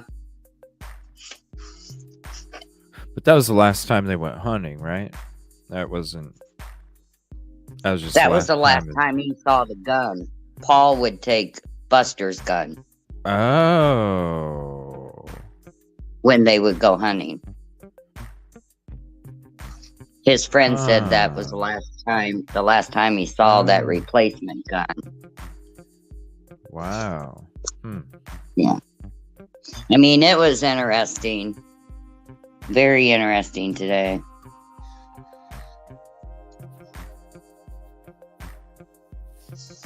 Yeah, let me see what this wrong. I got more out of it in Will than I did out of Broken. What's up, Grizzly? June 7th is when the murders happened. A couple months before that. Yeah, let me see what this raw video is. The look on Alex's face was priceless when both of his friends said it was 100% him in the videos. I mean, I could like it means one thing if it's Alex's friends, but with the son's friends, it just drops it down a little bit, just in all honesty, just because Paul's their friend. You know, Paul's their friend. I'm sure they have their own opinions, and but if it was somebody like, I don't know, if it was somebody like one of his friends that said, "Oh yeah, that's his voice," then I'd be like, "Oh shit." But they've been around him. It does have weight. I'm not saying it don't. Yeah.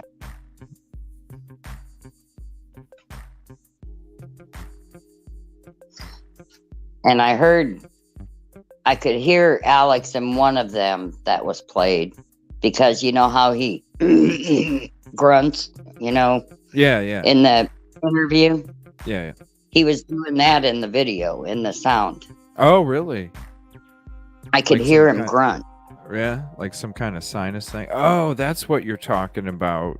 Yeah. You could hear the grunt. I thought you could hear Paul's grunt. That's why I'm like, whoa, it took place at the same time. I got you. Those kids spend a lot. Yeah. I mean, I'm not saying it doesn't hold weight. I'm not saying that at all. I'm just saying it'd be like totally damning if it was his own friends that were like, but yeah, it's still Ava. Like you said, the clearing of the throat. Mm-hmm.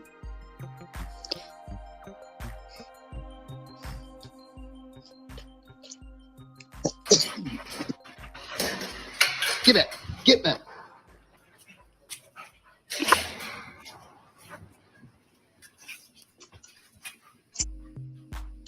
Quit, Cash.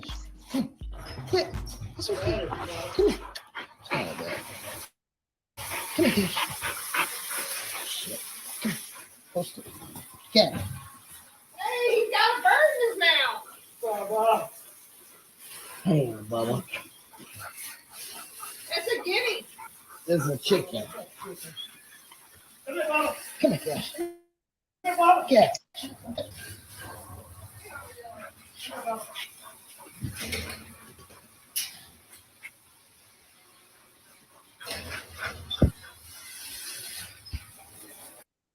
Okay, I didn't hear. Is this?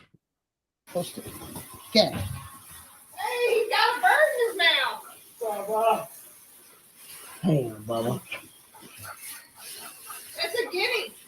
This is a chicken. Come here, Bubba. Come here, Cash. Come here, Bubba. Cash. Quit.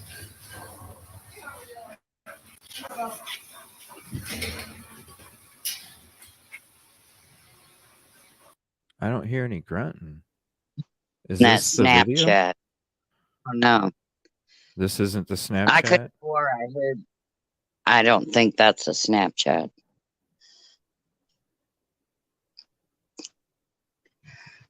There was a Snapchat at 7 o'clock, I believe, that night with Paul and Alex that got sent to his friend.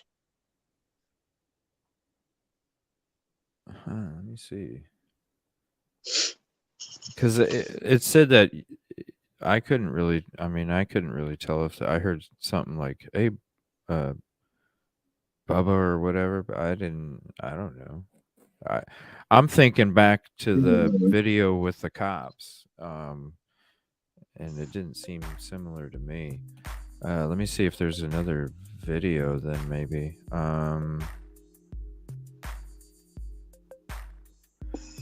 Okay, video evidence puts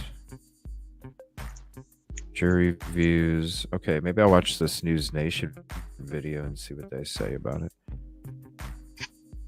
New cell phone data and new video presented in court detailing the moments leading up to the deaths of Paul and Maggie Murdaugh. 2 timestamps, 8:48 and 8:49, show the last text messages Paul and Maggie read before their phones went dark. Just minutes before that, new video from Paul's phone, look at this, shows what he was doing in the family's dog kennels. The prosecution now zeroing in on what happened between 8:50 and 9:08 p.m., the time when the murders took place. News Nation's Evan Lambert was inside the courtroom today. Evan, the agent on the stand there was today 3 voices, says he that's heard for sure. multiple voices in that video. There was 3 voices. Yes, that's Nicole, for sure. and more importantly, Paul's best friend took the stand. He pointed at Alex Murdaugh and said with 100% certainty he could hear his voice in the background of that video, and that contradicts Alex's alibi. On Wednesday, the jury saw one of the state's most important pieces of evidence in the double homicide trial. What's up? That was the video that you saw that Rogan 100% pointed at Alex being in it. Oh, the video we just watched. So is this the Snapchat video then? If you can find the one where you can hear the water running, that is the clearest one I've heard sound-wise. If anybody has that, can you send it to my email or Twitter or Discord? By the way, my Discord is... I'll go ahead and put it in chat if you want to add me on Discord.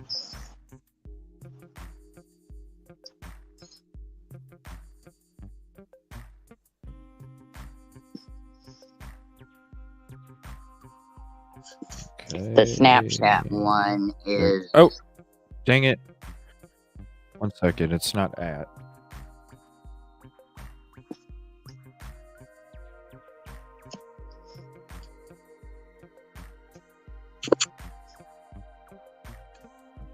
There we go. The Snapchat one you're talking about is of Paul and Alex riding around looking at trees, and his friend Will said Alex was in pants, a shirt, and he recognized his shirt, he was in pants, and he recognized the shoes he had on at 7 o'clock. And what time did it take place at? 9? So the video was the crime? The crime At took 9? place, well, they're saying between 8:50 and I don't know. The phone's quit. The phone's locked up at 10 to 9. And the video is from 7. I mean, I think he said he was at the house. Didn't he say he was at the house until he left around that time that the crimes took place to go see his mom? But if he didn't leave till... He said he left at 9:08 or 9:06 to go to his mom's. But wouldn't you have heard the gunshots before you left? Mm-hmm. Does anyone know if his phone was silent? Yeah, I don't know. of South Carolina lawyer Alex Murdaugh. A video from his 22-year-old son Paul's phone taken just minutes before the prosecution says he was killed. That was just before 9 p.m. on June 7th, 2021.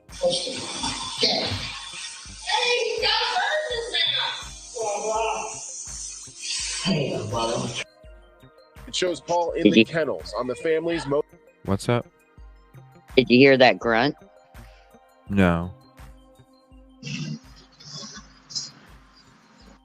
Somebody, if I think I'm gonna check my email in a second. I'm seeing if somebody could. Ava said something about a really clear video or something. Paul in the kennels on the family's When you can Moselle hear the hunting water lodge, running. trying to get a video of a dog's tail. But what could be more important is what's heard in the background. In the courtroom, Murdaugh cries while listening to the voices. You hear 3 different voices in the video.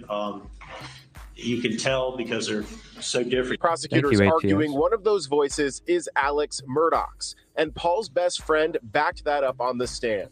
I heard Miss Maggie. And who else did you hear? And I thought it was Mr. Alec that I heard. Which would place Murdaugh at the murder scene with both his son and wife Maggie moments before the murders. He told investigators he'd fallen asleep inside the main house yards away and hadn't seen his wife and son until finding their bodies. The jury also heard detailed second-by-second analysis of data from Alex, Paul, and Maggie's cell phones. Based on what we could see while in court observing the jury, they looked confused by some of the times and numbers. The evidence involving a change in Maggie's phone's orientation from portrait to landscape after the state says she died. It starts at 9:06:12 p.m., correct? Yes, sir. And ends at 9:06:20 p.m., correct? Yes, sir. All right. And that indicated you previously testified that someone had that phone in their hands during that time, correct? Yes, sir. But on cross-examination, the defense gets an admission out of the data expert that undercuts the prosecution's argument that after the murders, Alex Murdaugh had handled his wife's phone. We previously established that his phone and Maggie's phone were not, when he's walking, are not walking together. Is that correct? Correct. There are no steps recorded on the devices together.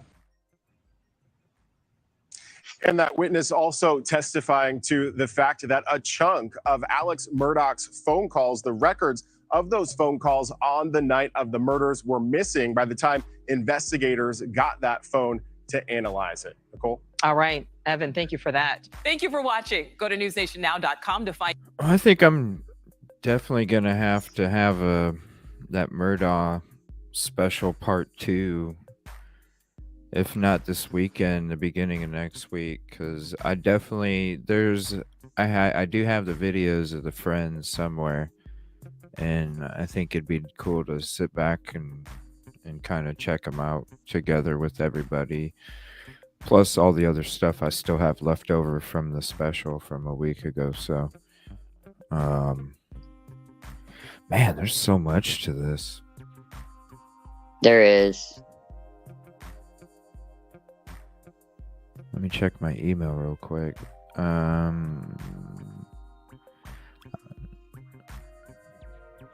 Green comment. Oh, sorry, Kels. I just got your email. Let me see. I wonder where this Snapchat. And I do need to cover that Benjamin Foster dude that was using the dating apps. He ended up passing last night in a standoff. Really? So we'll get into that in a little bit. Yeah, they zeroed in on him in a police standoff, and then he took his own. Let me see here, and I do still need to get into a little bit of Alec Baldwin as well. Well, I'm gonna hop off panel. Well, thanks. I mean, that's cool. That's exciting that you get to sit there and I'd be binge watching that court. Is it Court TV that you're watching it on? The Alec Murdaugh? No, trial? I'm watching it on Crime Talk. Oh, really? Oh, yeah. It was. Oh, is he actually there, or is he just streaming the? No, he's actually. You can see him. Oh, but he's really? Streaming the whole court. Nice. Is he talking during it? Well, when they take I haven't breaks, checked. he'll talk. That's cool. That's cool. Yeah, That's I awesome. just watch the channel for court. And here's another ATS News had a stream this morning. I'll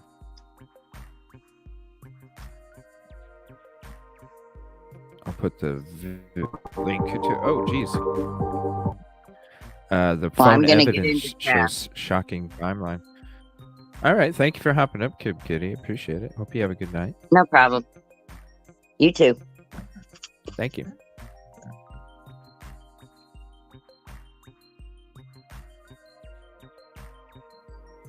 Yeah, I'm gonna have to see if I can find this. Does this have something to do with it? Let me see here. Where's it at? Cell phone evidence. Panel breaks down. Let me hear what the panel says. But I could have swore there's another video that I have somewhere. I could have swore. So let's put this up on the screen. Bring in Dennis Franks now, retired FBI supervisory special agent. Am I wrong about where you think the prosecution is going with this right now, trying to lay out the evidence for the jury? I think you're accurate. It's definitely an attempt to place step by step what was occurring, and the cell phone is just, it's a remarkable record of some of the activity that was occurring at that time. And we've got Brian Claypool with us as well. Brian, I just saw you pop up on the screen. Good morning to you both. Okay, so I guess my first question, if I'm a juror and I'm listening to this, it will be important to know the timeline, but I'm going to say, who had that cell phone? Where was the cell phone found? Whose fingerprints were on it? Does the cell phone data show where Alex's phone was at the same time we see Maggie's phone? Do we have that type of technology to share that with the jury? Is that something that exists? Text messages. Hey, Marnie, great to be back with you. I don't think the technology on the phone is getting, and the steps they're talking about is going to tell us or the jury who had the phone last, who tossed Maggie's phone to the side of the road. That's going to have to be determined through forensics, a fingerprint analysis on the exterior of the phone, and to see if they can match those fingerprints to somebody else. So I don't think you're ever going to get a definitive answer on it. You're just going to get, conjecture on how that happened. But just so your viewers know, I mean, this is an agonizing part of a trial, Martin. You've got to lay a foundation to authenticate all these records, because otherwise it's hearsay. Now, Right. That's a challenging task for a jury to hear all this evidence leading up to the last text message that was sent. And when you say forensics and fingerprints on the phone, we now know that they weren't collected the night of the murders. It wasn't put in one of those fair bags. There wasn't any evidence or analysis done on her phone. You can't go back and redo that. That's a problem, Marnie, and that is the theme of the defense in this case. They are attacking every nook and cranny of collecting evidence in this case, processing evidence in this case, preserving evidence in this case, and failing to collect evidence in this case. That is their ammunition every single day of the trial. And I got to tell you, that is an important issue. And as this accumulates, this may impact the jury at the end of this case if the prosecution has holes in its case. Thank you for watching. Go to newsnation.com to find News Nation on your television. I didn't really get too much out of that one. Let me see. I'm going to take a quick look through here real quick. See if I can find it. If I can't find it, then I'm going to move on to the next topic here, because we do need to go into a couple more things. Okay, we did see that. Mysterious. Okay, here we go. Bed crime stories. That's where it was at. And then I know Michelle Walks. I'm surprised hers didn't show up on my feed. I've noticed that some of the people I was sub to before, I'm not sub to anymore. It's like undoing my subs for people I sub as well. I don't understand what's up with that.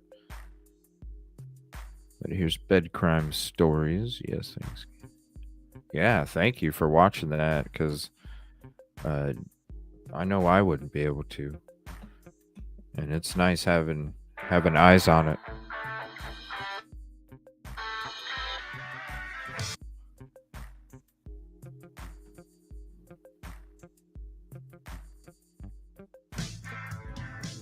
Damning Snapchat audio. Welcome to Bed Crime Stories podcast.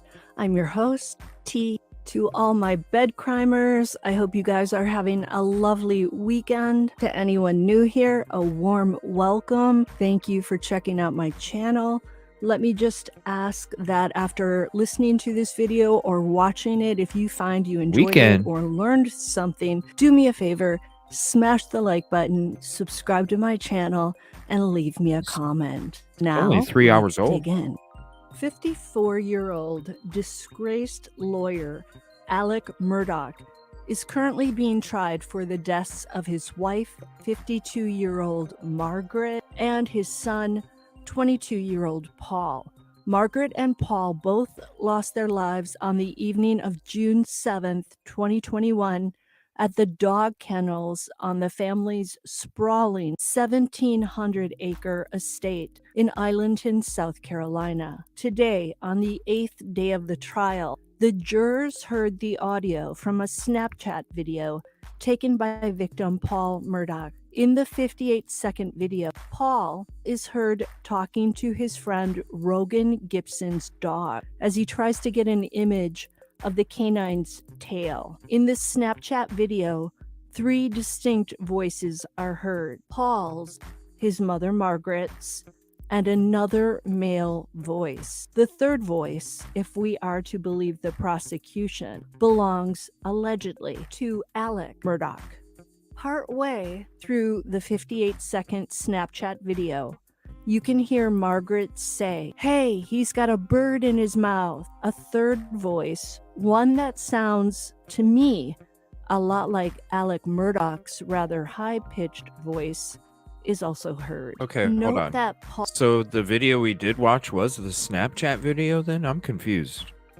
recorded the Snapchat video from 8:44 p.m. and 49 seconds to 8:45 p.m. and 47 seconds on the evening of June 7th. He was at the family dog kennels where his friend Rogan's dog was being cared for. Paul and Margaret are believed to have been killed minutes after the Snapchat was taken. Paul's last activity on his phone was at 8:48 p.m. and 59 seconds, just about 5 minutes after the Snapchat video was taken. Margaret's last activity on her phone was at 8:49 p.m. and 27 seconds. It would appear that Paul died first and Maggie second.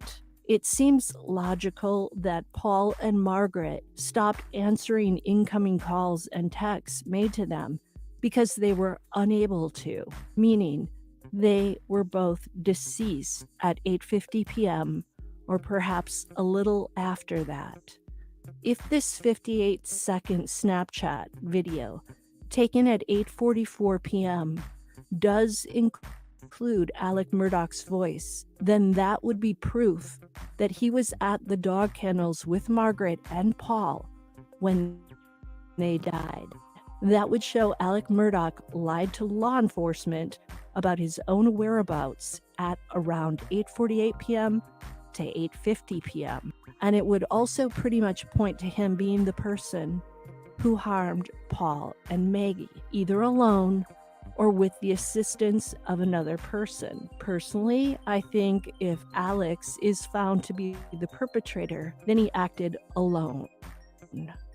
As an attorney, Alec Murdaugh would know that it's a safer bet to commit a crime like this by yourself if you don't want to be caught, and if you don't want any witnesses, and if you don't want anybody to rat you out. Unfortunately, the Snapchat only includes video of the dog and the occasional glimpse of Paul Murdoch's hand and his feet. It does not show the faces of the three people whose voices were heard near the dog kennels. Now, take a listen to that 58-second audio from Paul's Snapchat. I'll also play the video at the end of my video so you can see it.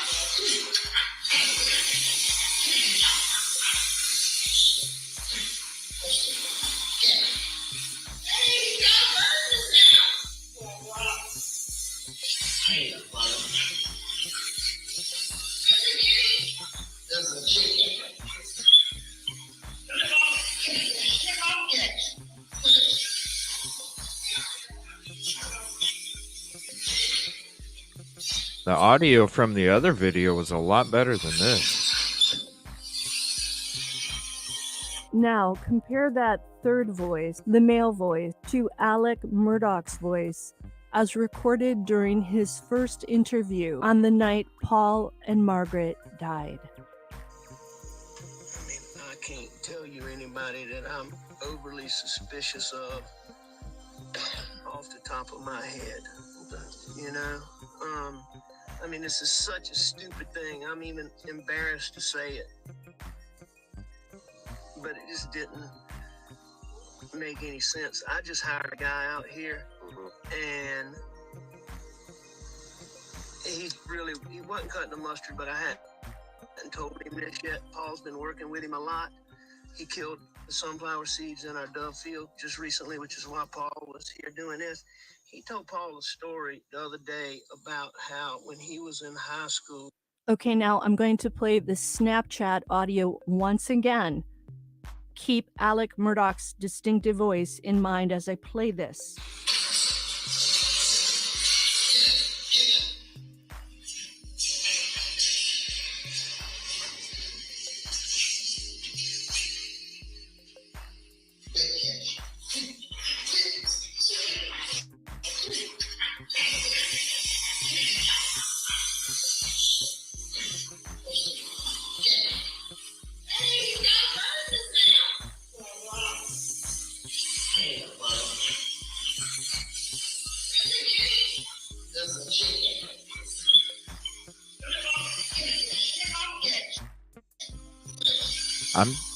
I'm just having a hard time hearing the similarities. I don't know.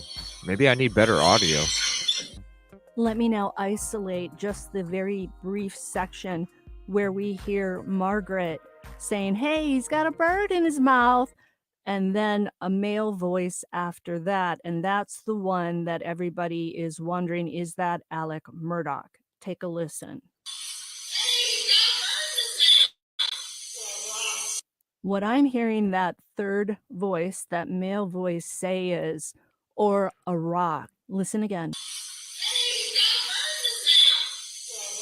And here's Alec Murdaugh's voice in that first interview, again from June 7th, the same night.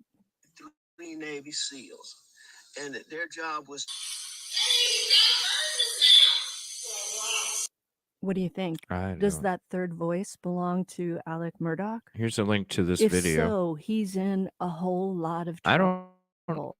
don't know. Note that Paul's friend Rogan Gibson testified in court today that he is 100% sure that Alec Murdaugh is the third person whose voice was heard in that Snapchat video.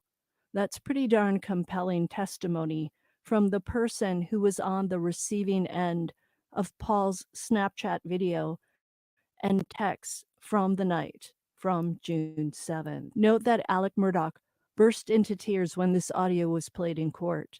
Was he crying because he heard the voices of his deceased son and wife? Or was he crying because he realized that his goose may be cooked? Let me know what you guys think in the comments. Was that Alec Murdaugh in the background? Time on Crime Stories. Do me a favor, if you appreciate my effort, please smash that like button and subscribe to my channel. Smash it. Oh, this is a video. And it does sound like Alec.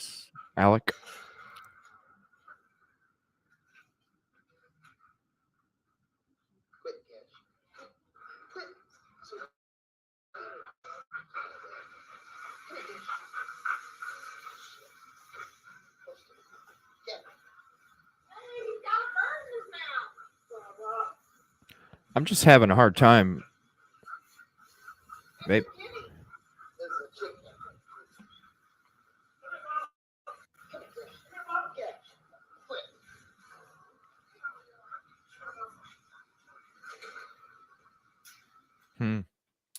I don't know.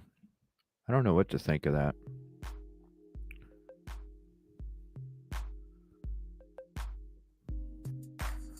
I don't know what to think of that.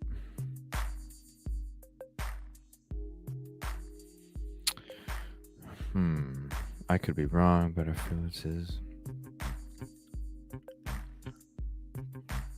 I almost, that law and crime video, the other one, I feel like has the best audio. This one that we watched.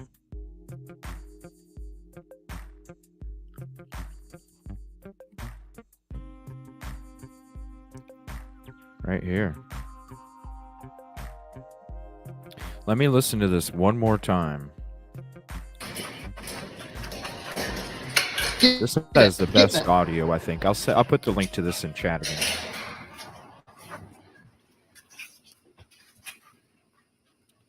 Quit, Cash. Quit. It's okay. Come here. Sorry about that. Come here, Cash. Shit. Come here. Post it. Cash. Hey, he's got a bird in his mouth. Bubba. Hang on, Bubba. It's a guinea. There's a chicken. Come on, Cash. Quit.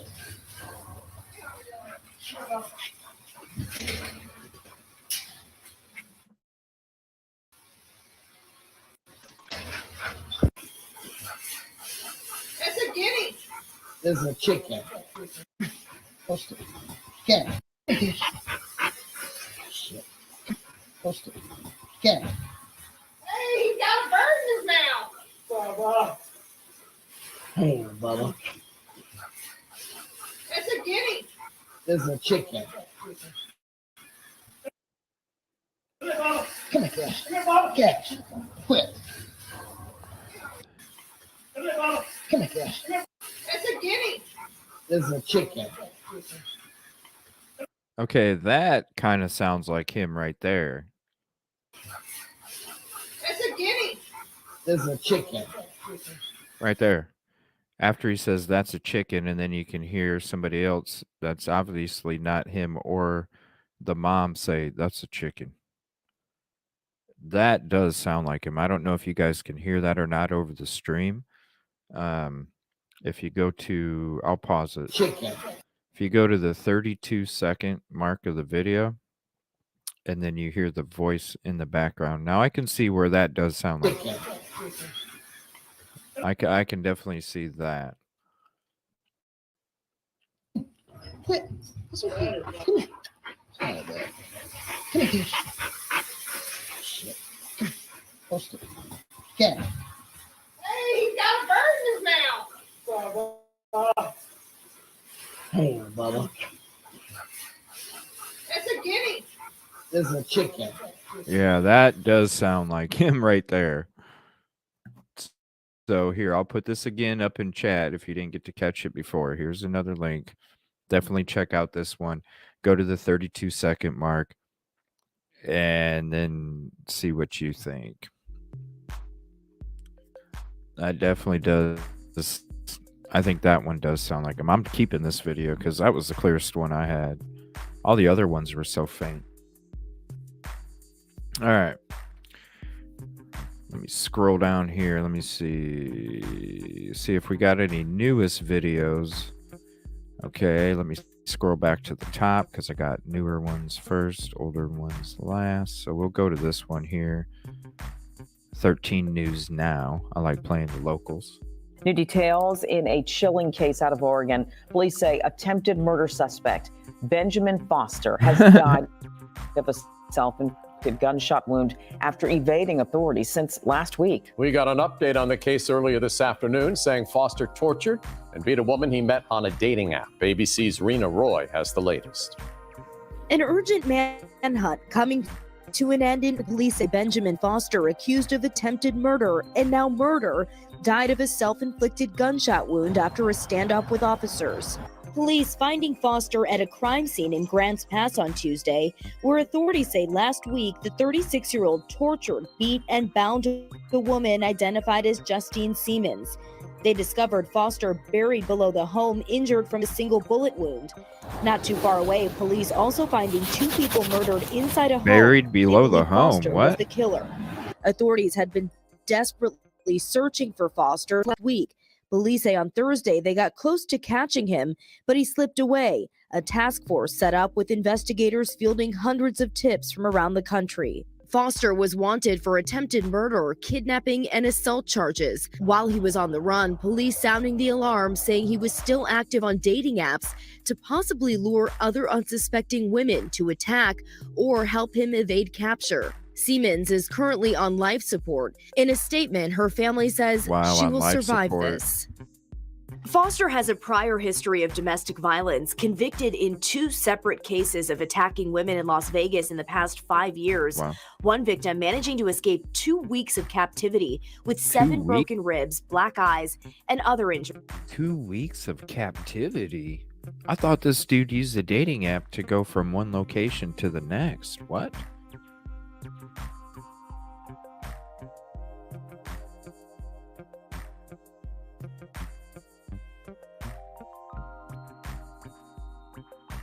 Let's see here.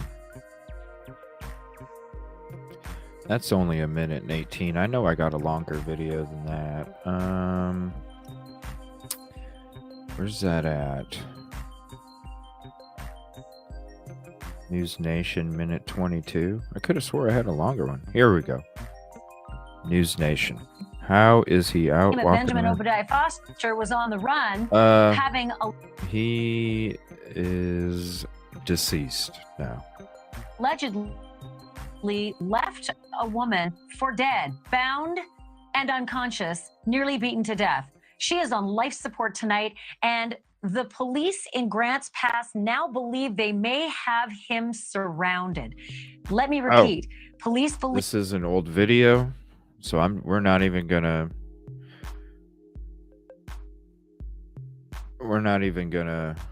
play that one because it's just too outdated right now. Let me go back up to this one. 14 hours ago. Here we go. We start with breaking news this morning, though, out of Oregon, where police say an attempted murder sizing women he met on a dating app is now dead. Overnight, News Nation confirming Benjamin Foster died from a self-inflicted gunshot wound following an hours-long standoff with police. And Nick is here with all the details. Nick. Adrian, good morning. This is a breaking update to a story I first brought to you on Saturday, Weekend Prime. Police in Oregon now say Benjamin Foster died overnight from a self-inflicted gunshot wound following an hours-long standoff on Tuesday. A manhunt for Foster had been ongoing for a week after the woman had been found tied up, beaten at home in the town where Foster lived. That manhunt took a turn yesterday when police received tips about Foster being seen inside the same home and also seen walking a dog. Police believe Foster was hiding under the house and may have shot himself as police were trying to get him to surrender. Adrian Mitch Foster previously served time for holding an ex-girlfriend against her will. Who knows how long he's been doing this? These are just the times that he's got busted, right? In this case, police believe Foster had help hiding and avoiding law enforcement for at least a week. We expect to learn more at a news conference scheduled later today. Thank you for watching. Go to newsnationnow.com to find News Nation on your television provider. And don't forget to click the red subscribe button below to get more of News. We already did. Oh, this is the full interview of. Oh, hold on a minute.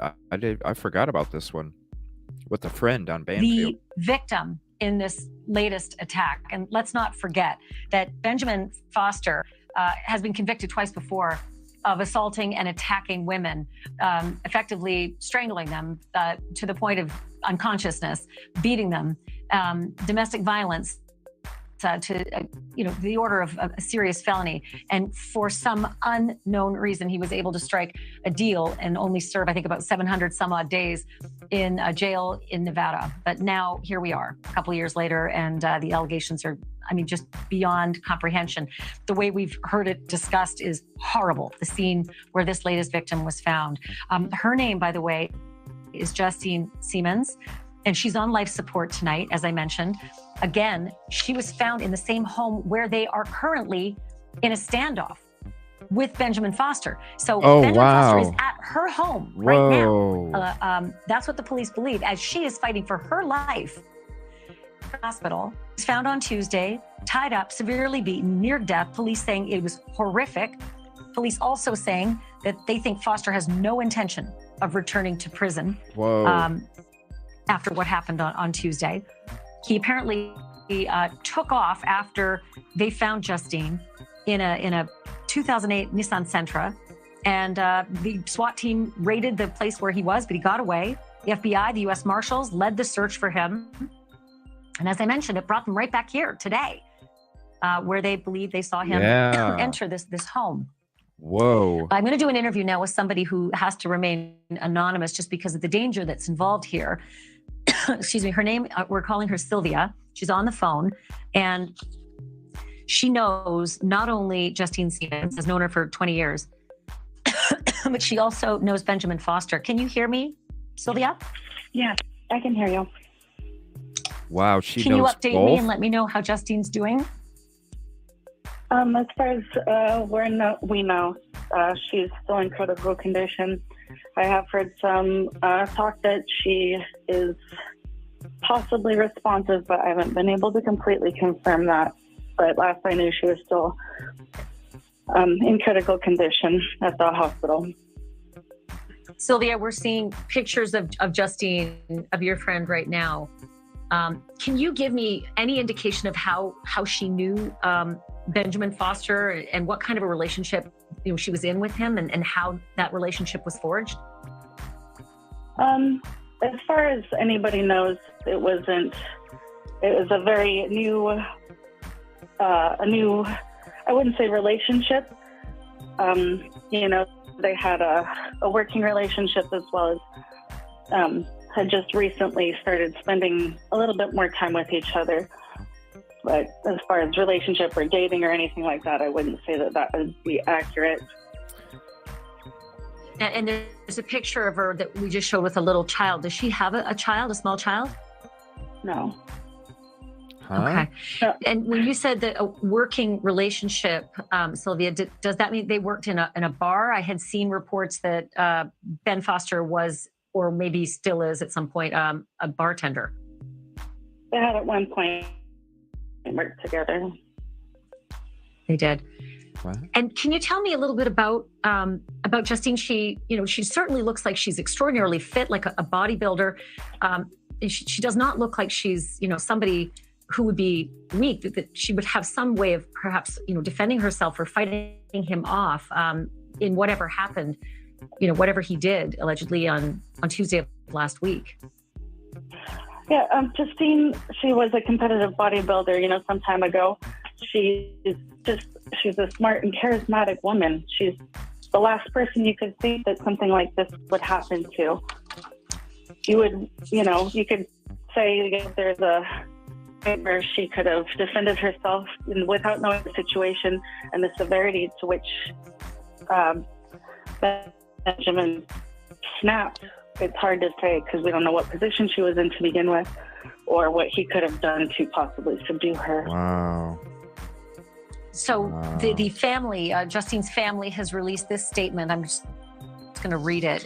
It says, "She will survive this, and as her family, we implore the nation to help bring her attacker to justice." I want to get your thought, Sylvia, on the thought that he may be captured imminently. The house he's in, Justine's house. Oh my gosh. He's surrounded and has been for some time. What are your thoughts? There's a new video on this. It's absolutely sickening that he would go back there.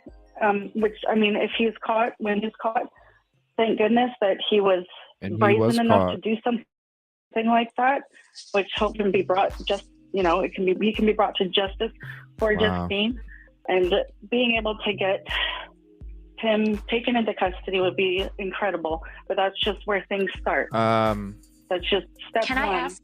This is a person that we started covering a few days ago. This was somebody that had tied up and tortured somebody for a couple weeks. And this person on the phone, who wants to remain anonymous, is good friends with the victim and also knew this person. And she's talking about their mini relationship type thing, or they were just spending more time together. And then all of this took place. He was on the run.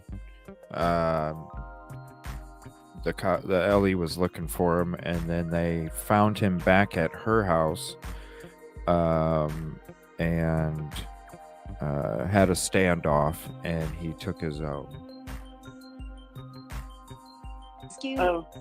Can I ask you about Ben Foster? Like, what kind of a person I thought they did he did too, present but as? I don't What did know. he seem to be like? I know that they were just saying that he used dating apps for something. Good evening, Punksy. Typo Negative. Ooh, that's a good band. I haven't heard of. Man, I need to look them up tomorrow. Listen to them at work. Yeah, thanks for hopping in, Punksy. I can either, if you want to set, or if you're cool Saturday, let me know if you're busy Saturday or Sunday. Unless you got everything squared up, just hit me up on again, Discord. I found out is a lot easier for me. It actually, with the other stuff, I have to actually go to the app.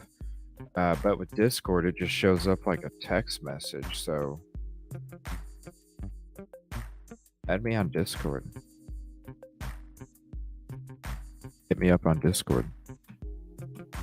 Ooh, let me make sure I got the right number here too. All right, let's see. I got a request and accept. All right, thank you, JSD. And it's a good way for me to get links too. Also, yeah, please do.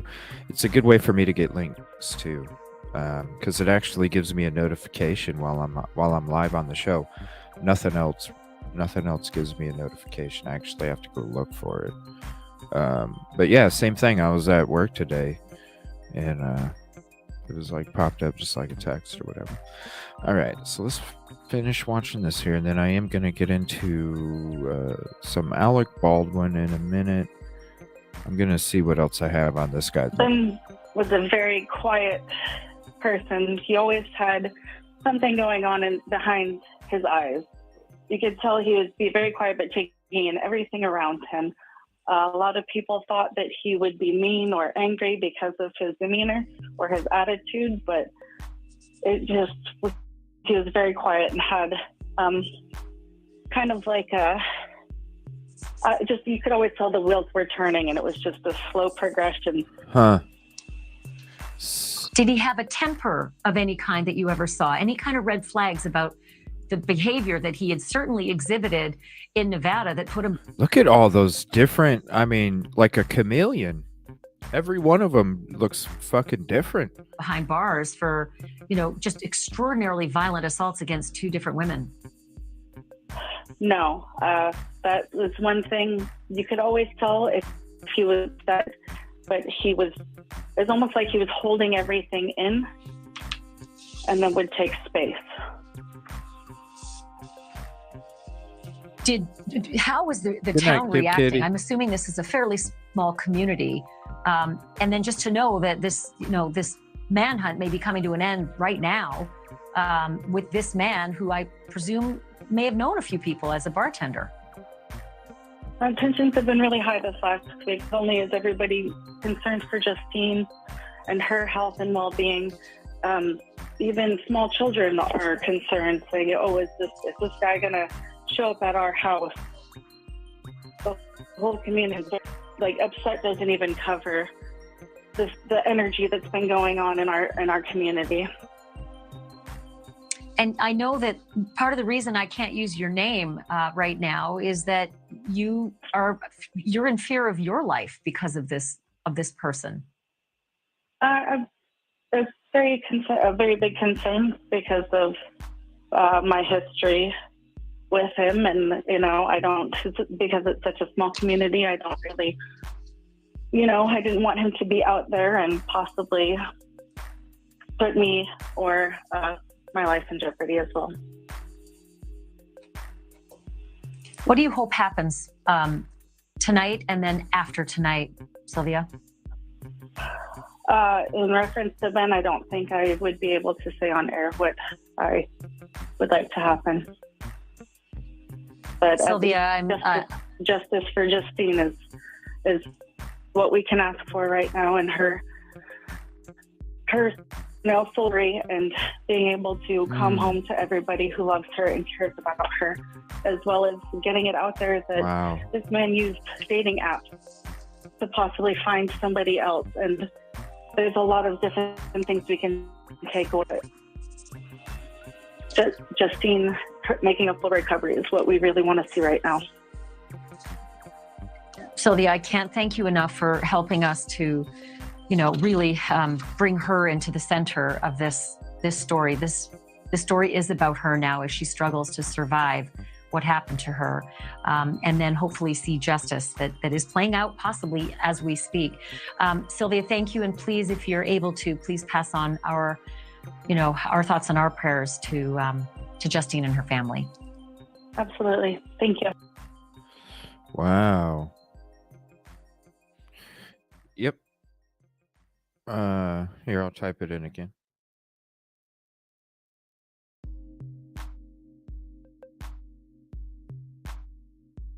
Here you go. How you search me in Discord. Man. And then her friend said she can't even confirm if she's responsive or not right now. Damn.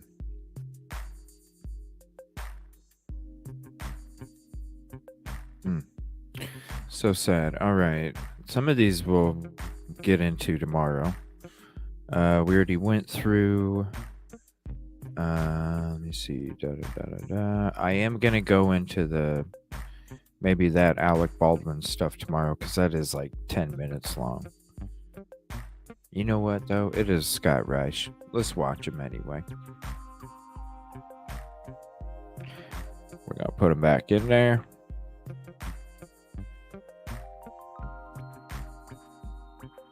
Definitely have some stuff to talk about tomorrow, too. And then the antifreeze killer. We'll be getting into him tomorrow. Mr. Allen let's go said that they back to. All right, next on the docket, Alec has been. No, I want to save the affidavit for another night. Sorry, I forgot it was the affidavit. Let me go to a different video. Yeah, I'm gonna get into that antifreeze killer maybe tomorrow night.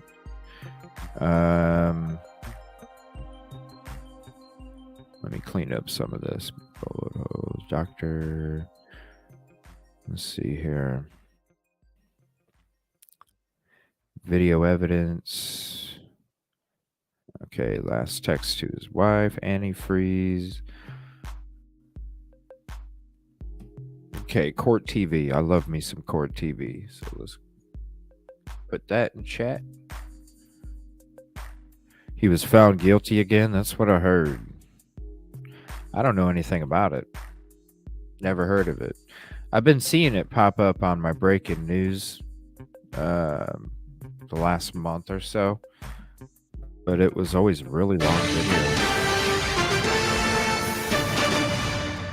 All options are on the table at this point. I'm not commenting on charges, whether they will be filed or not, or on whom. No one has been ruled out at this point.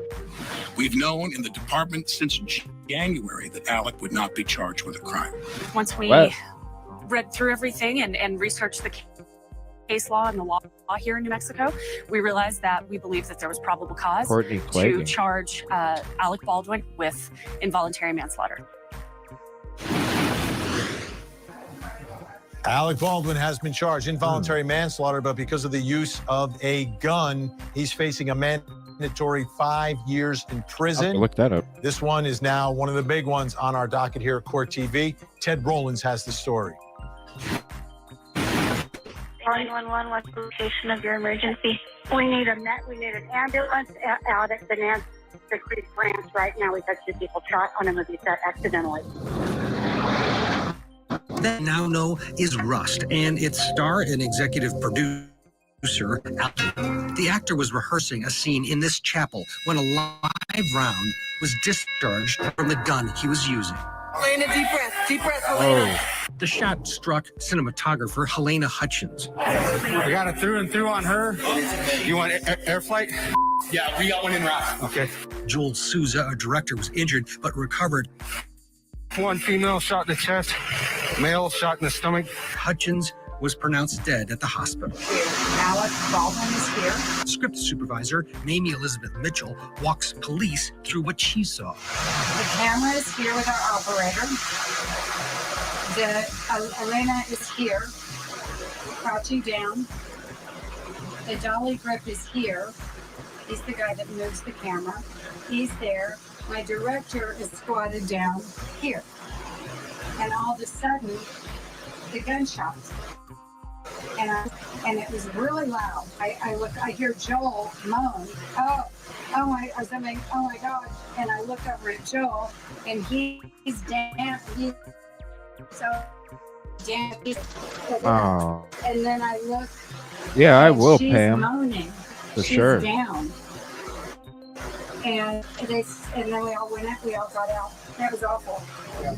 We're requesting that you and Ms. Gutierrez conduct interviews back at the Santa Fe County Sheriff's Office.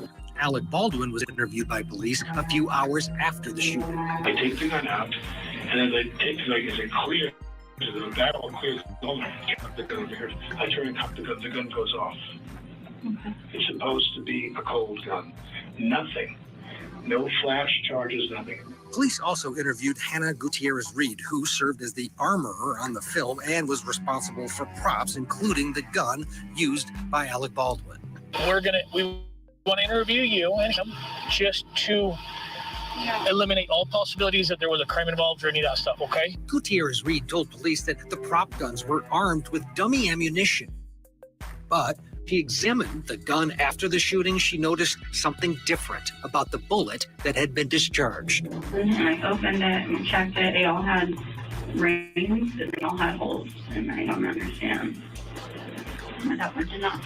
The shooting became the focus of a months-long investigation and culminated in criminal charges against Alec Baldwin and Hannah Gutierrez Reed. Both have been charged with 2 counts of involuntary manslaughter. There were live rounds on set. They were mixed in with regular dummy rounds, and then they somehow got loaded into a gun, handed off to Alec Baldwin. He didn't check it, and then he pointed the gun at Helena Hutchins, and he pulled the trigger. Baldwin has ripped. And it says to use a replica dummy or a rubber gun whenever possible. They were not shooting a scene. It didn't require that weapon. Repeatedly denied he ever pulled the trigger. Now he's taking comfort in messages from supporters. I mean, I've had more people who have been kind. And we've seen 3 different experts on that weapon discuss how they discharge. And they all agreed with each other without knowing each other, and that's all I'm saying. And thoughtful and generous spirit that I've had. People who are malignant about this guy. The death of Helena Hutchins. In a statement released by his attorney, Alec Baldwin vowed to fight the charges. And the armorer who's also been charged, her attorney has released a statement. It is fascinating. Listen, It says the filed probable cause statement reveals that the district attorney has completely misunderstood the facts and has reached the wrong conclusions. Hannah pleaded to provide more firearms training. She was denied and brushed aside. It goes on to say that Hannah asked Halls if they could use a plastic gun for the rehearsal scene, and he said no, wanting a, quote, real gun. Hannah asked to be called back into the church if Baldwin was going to use the gun at all, and Halls failed to do that. Yet the district attorney has given Halls a 6-month probation misdemeanor and charged Hannah and Baldwin with felony offenses carrying at least 5. Ooh, hold on. Let me back up a little bit so I can get rid of that.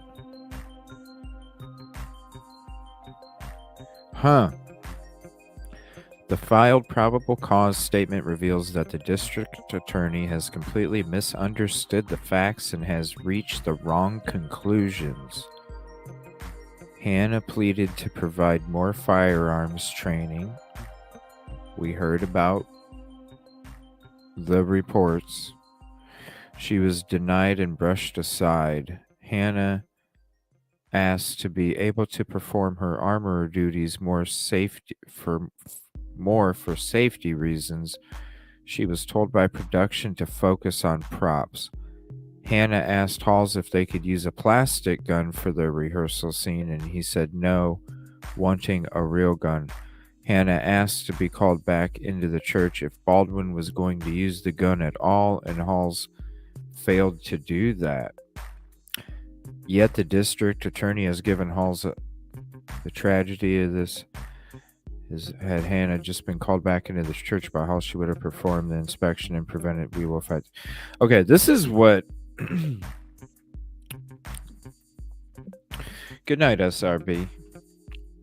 I'm about to say some speculation shit, because this is what seems weird to me. All right, we just watched this interview or video where she said that she checked the gun. They all had holes in it, which means they were dummies, because if it'll be empty in the middle, right? So she said that she checked it and they were all empty and they all had holes. Now you got this guy over here, Halls,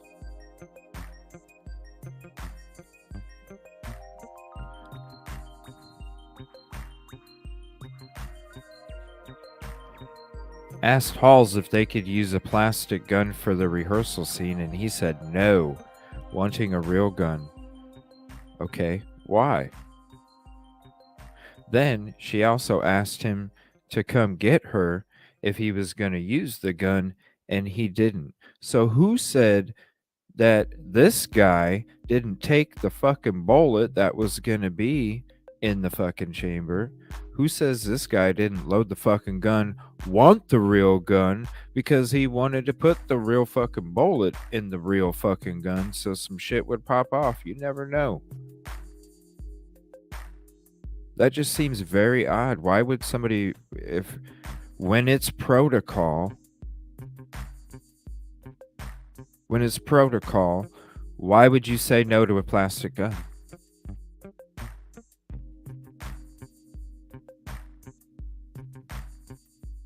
And then why would you not go get her? Because Alec Baldwin said that guy handed him the gun and he said cold gun. He could have, we watched the reenactment, he could have walked out there and said something to her. It's not like it was like, rush, rush, rush, rush, rush. Alec was sitting on the frickin' chair, just chilling.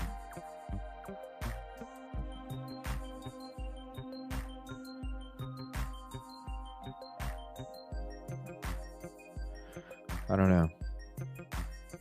I'm not saying, but I'm saying something is weird right there. Something's very weird. Something is just very weird about that. I thought when I heard her say, I checked. Now, you know, obviously she could have made a mistake because they were mixing rounds. There was live rounds with dummy rounds. You know, they were. If she's that busy, okay, good. You never know. But why in the okay? Why?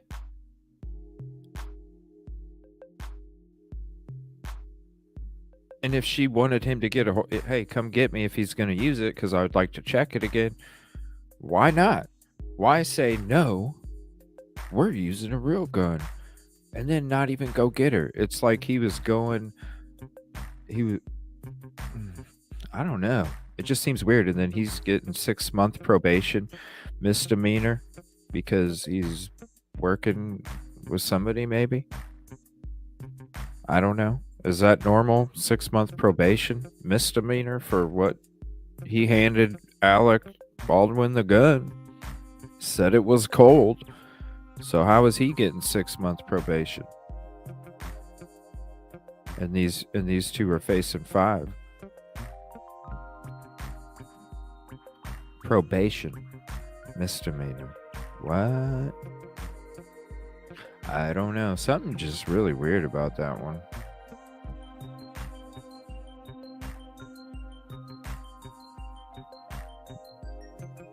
Yes, I can't wait.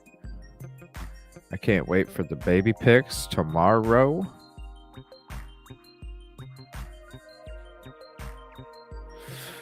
All right, let me see. Let me go through the list one more time. Let's see what else we got out there. We did watch that. I am going to get into a lot of these tomorrow. Lost for 15 hours. Let's see. We will get into this tomorrow. And I do want to look up that Courtney Clegging or whatever, however you pronounce it. I will look that up tomorrow. If you have any videos about it, send them to me, please.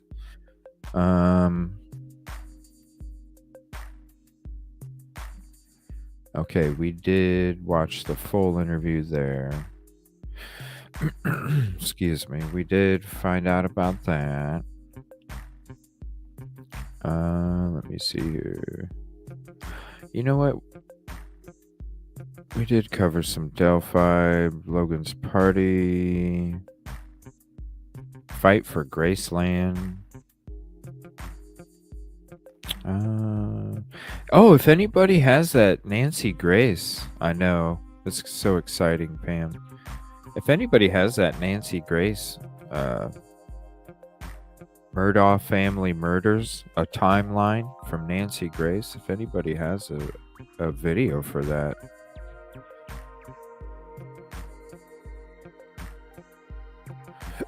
Excuse me. Panel dissects cell phone data.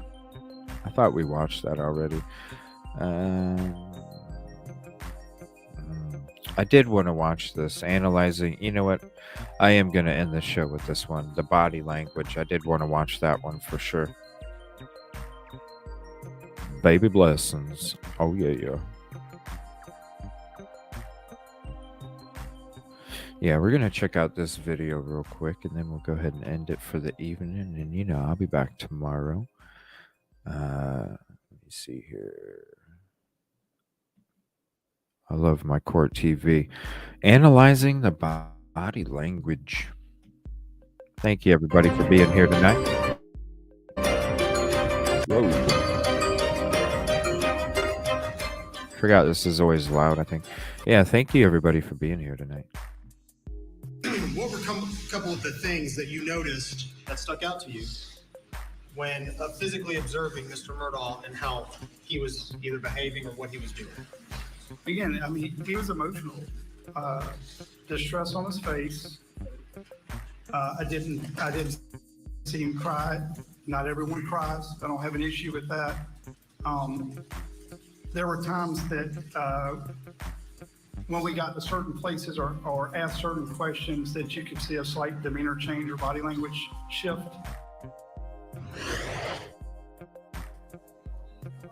Captain Chapman talking about body language inside the courtroom. So body language right now. Let's reintroduce our guest. Still with me, of course, Chanley Painter, Court TV legal correspondent, and Matt Harris, host of the Murdaugh Family Murders Impact of Influence podcast. And joining us now from Alexandria, Virginia. There she is, folks. Janine Driver, body language expert. Janine, thank you so much. Great to see you. All right, Janine, we're going to play for you a little clip of Alec Murdaugh in the courtroom. What? Appears to be whimpering, maybe crying. Take a close look. Tell me what you see. A second shot, literally his head exploded, his brain flew out. Whoa. We know there's hair and blood all over that door up high. There's actually hair and blood and pieces of his skull in the ceiling and around him. Assuming the first shot would not have been immediately fatal because it didn't hit any critical organs, he would have been alive for some period of time after that shotgun blast to the chest. Sweet dreams, but the Pam. second shot, as you've seen in the pictures, and you were there that night, wasn't his brain laying at his feet? It was beside his left leg, yes. Oh. All right. Janine, what are you seeing there? Well, we see sadness, and the question is this fake sadness or real sadness?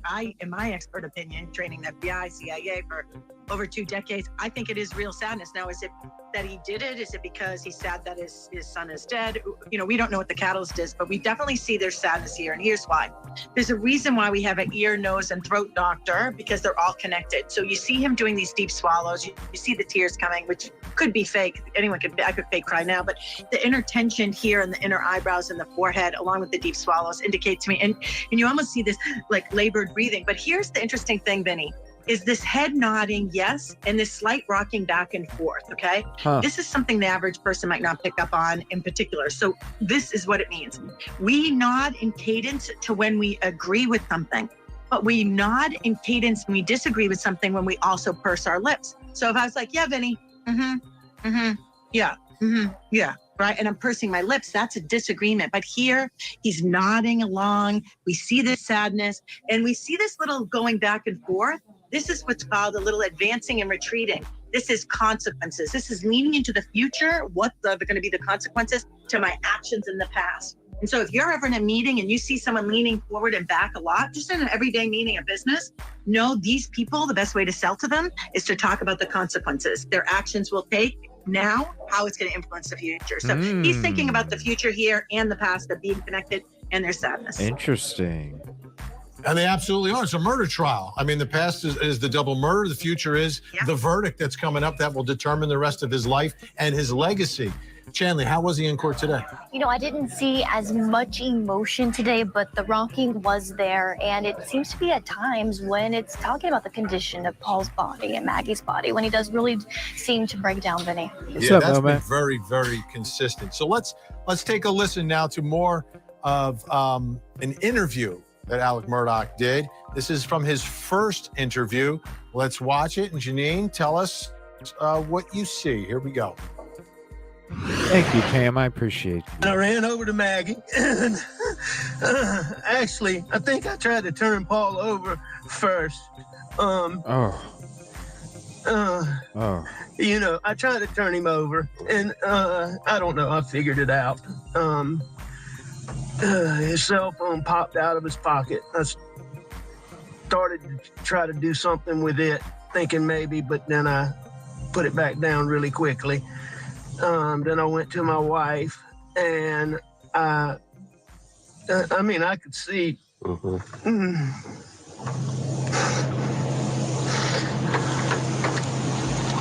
Did you touch Maggie at all? I did. I touched them both. Okay. I tried to do it as limited as possible, but I tried to take their pulse on both of them.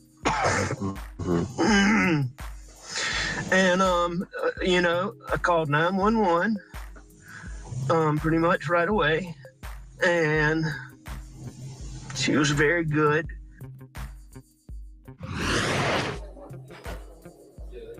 Okay, Janine, there's a lot there, I'm sure. Go ahead. Yeah. I had to take some notes on this one. Pretty much call 911 pretty much right away. If I told you, hey, Vinny, how many kids you have? And you said, I pretty much have 2. Wouldn't you be like, well, you either have 2 or you don't? So pretty much either call 911 right away or not. It reminds me of Amber Heard when she would say kinda. I used to say like in a kinda, there's more to finda, right? So this squishy language. He also says, I think I tried. That's funny. And I think I tried. Wait, that makes no sense, right? So try means fail. So anytime you hear that, we know he failed at it. And these crying sound effects here, Vinny, this is fake. This is all staged right here. This is like the kid who has a temper tantrum and then they go, it's super fake. And how we know it's fake is he's able to rope it in really quick. And the last point here, Vinny, that is really important is he's doing a lot of start-stop sentences. Again, something we saw quite a bit with the Amber Heard case over there with Johnny Depp is these start-stop sentences. They're like a scar. I have a scar on my knee from a car accident when I was 16, driving not great. And a scar is what? It's a piece of your skin that has been removed, and you see that scar. These are verbal scars that we're seeing, and it's their start-stop sentences, which means something is being removed, and we feel it. And so this is indicative of someone who's being deceptive. Huh. You know, you say every time you say Amber Heard, that's not good for Alec Murdaugh, because we know how that whole thing turned out in Virginia and what the jury thought of that. Matt, this is from the first interview. Did you see a different Alec Murdaugh in the first interview and the second interview? Well, yeah. Well, we didn't see the second one yet. We didn't see the third one yet. The third one yet. Yeah, right? So it's, yeah, so the second one was the 10th. And that was when he was in the car with Jim Griffin, and he's going through, he gives him his phone to download all that. And he was obviously much more in control. He had a couple days. Yeah. And, but he did lose it at times. That's what he said, the bit about, I done him bad or whatever it was. So he was more in control, but he's not like wanting to know what was going on in the investigation in that interview. Fascinating. Janine Driver, we're going to do a lot more with this during the course of this trial. Appreciate your time tonight. Great. Cool. So she'll be back on Court TV. And I love Vinny. Vinny's the shit. Ain't that crazy? 9,000 views and only 359 likes. It's so easy just to hit that button. I don't understand. Especially Vinny. Come on, it's Vinny. Well, thank you everybody for hanging out. Man, we went over a lot of stuff tonight, a lot of different stuff. We're going to check out some new stuff tomorrow. The antifreeze killer, Courtney Clegging, whatever else comes out, that's the breaking. But I just want to say thank you everybody for hanging out. Thank you for your beautiful words, whether it's in the chat, on the stream, or even the comments. In the videos afterwards. I thank you. I appreciate it. And I'm definitely going to do my best to try and get to every single one of them. And with emails, I'm pretty sure I got caught up. There's a couple to go over tomorrow. Thank you, Pam, for that Courtney Clenny link. And let me see, there was one other thing. And then you see the power of nature. And then there's some other stuff from Cassie. Fingers crossed, prayers. Cassie's big day is tomorrow. Excited. Can't wait. So excited. It's going to be so cool. Let me see where... If his cell phone can be looked at and anything can... Well, I think I did have a video about the cell phone data and how he was deleting stuff. There is a video. We'll be going over that tomorrow night for sure. I just wanted to make sure that I covered all different parts of all these cases that we're talking about. Give a little bit here, give a little bit there.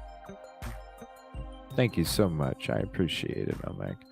I hope you all have a good evening. Thank you so much. Peace and positive. Get a comfy sleep.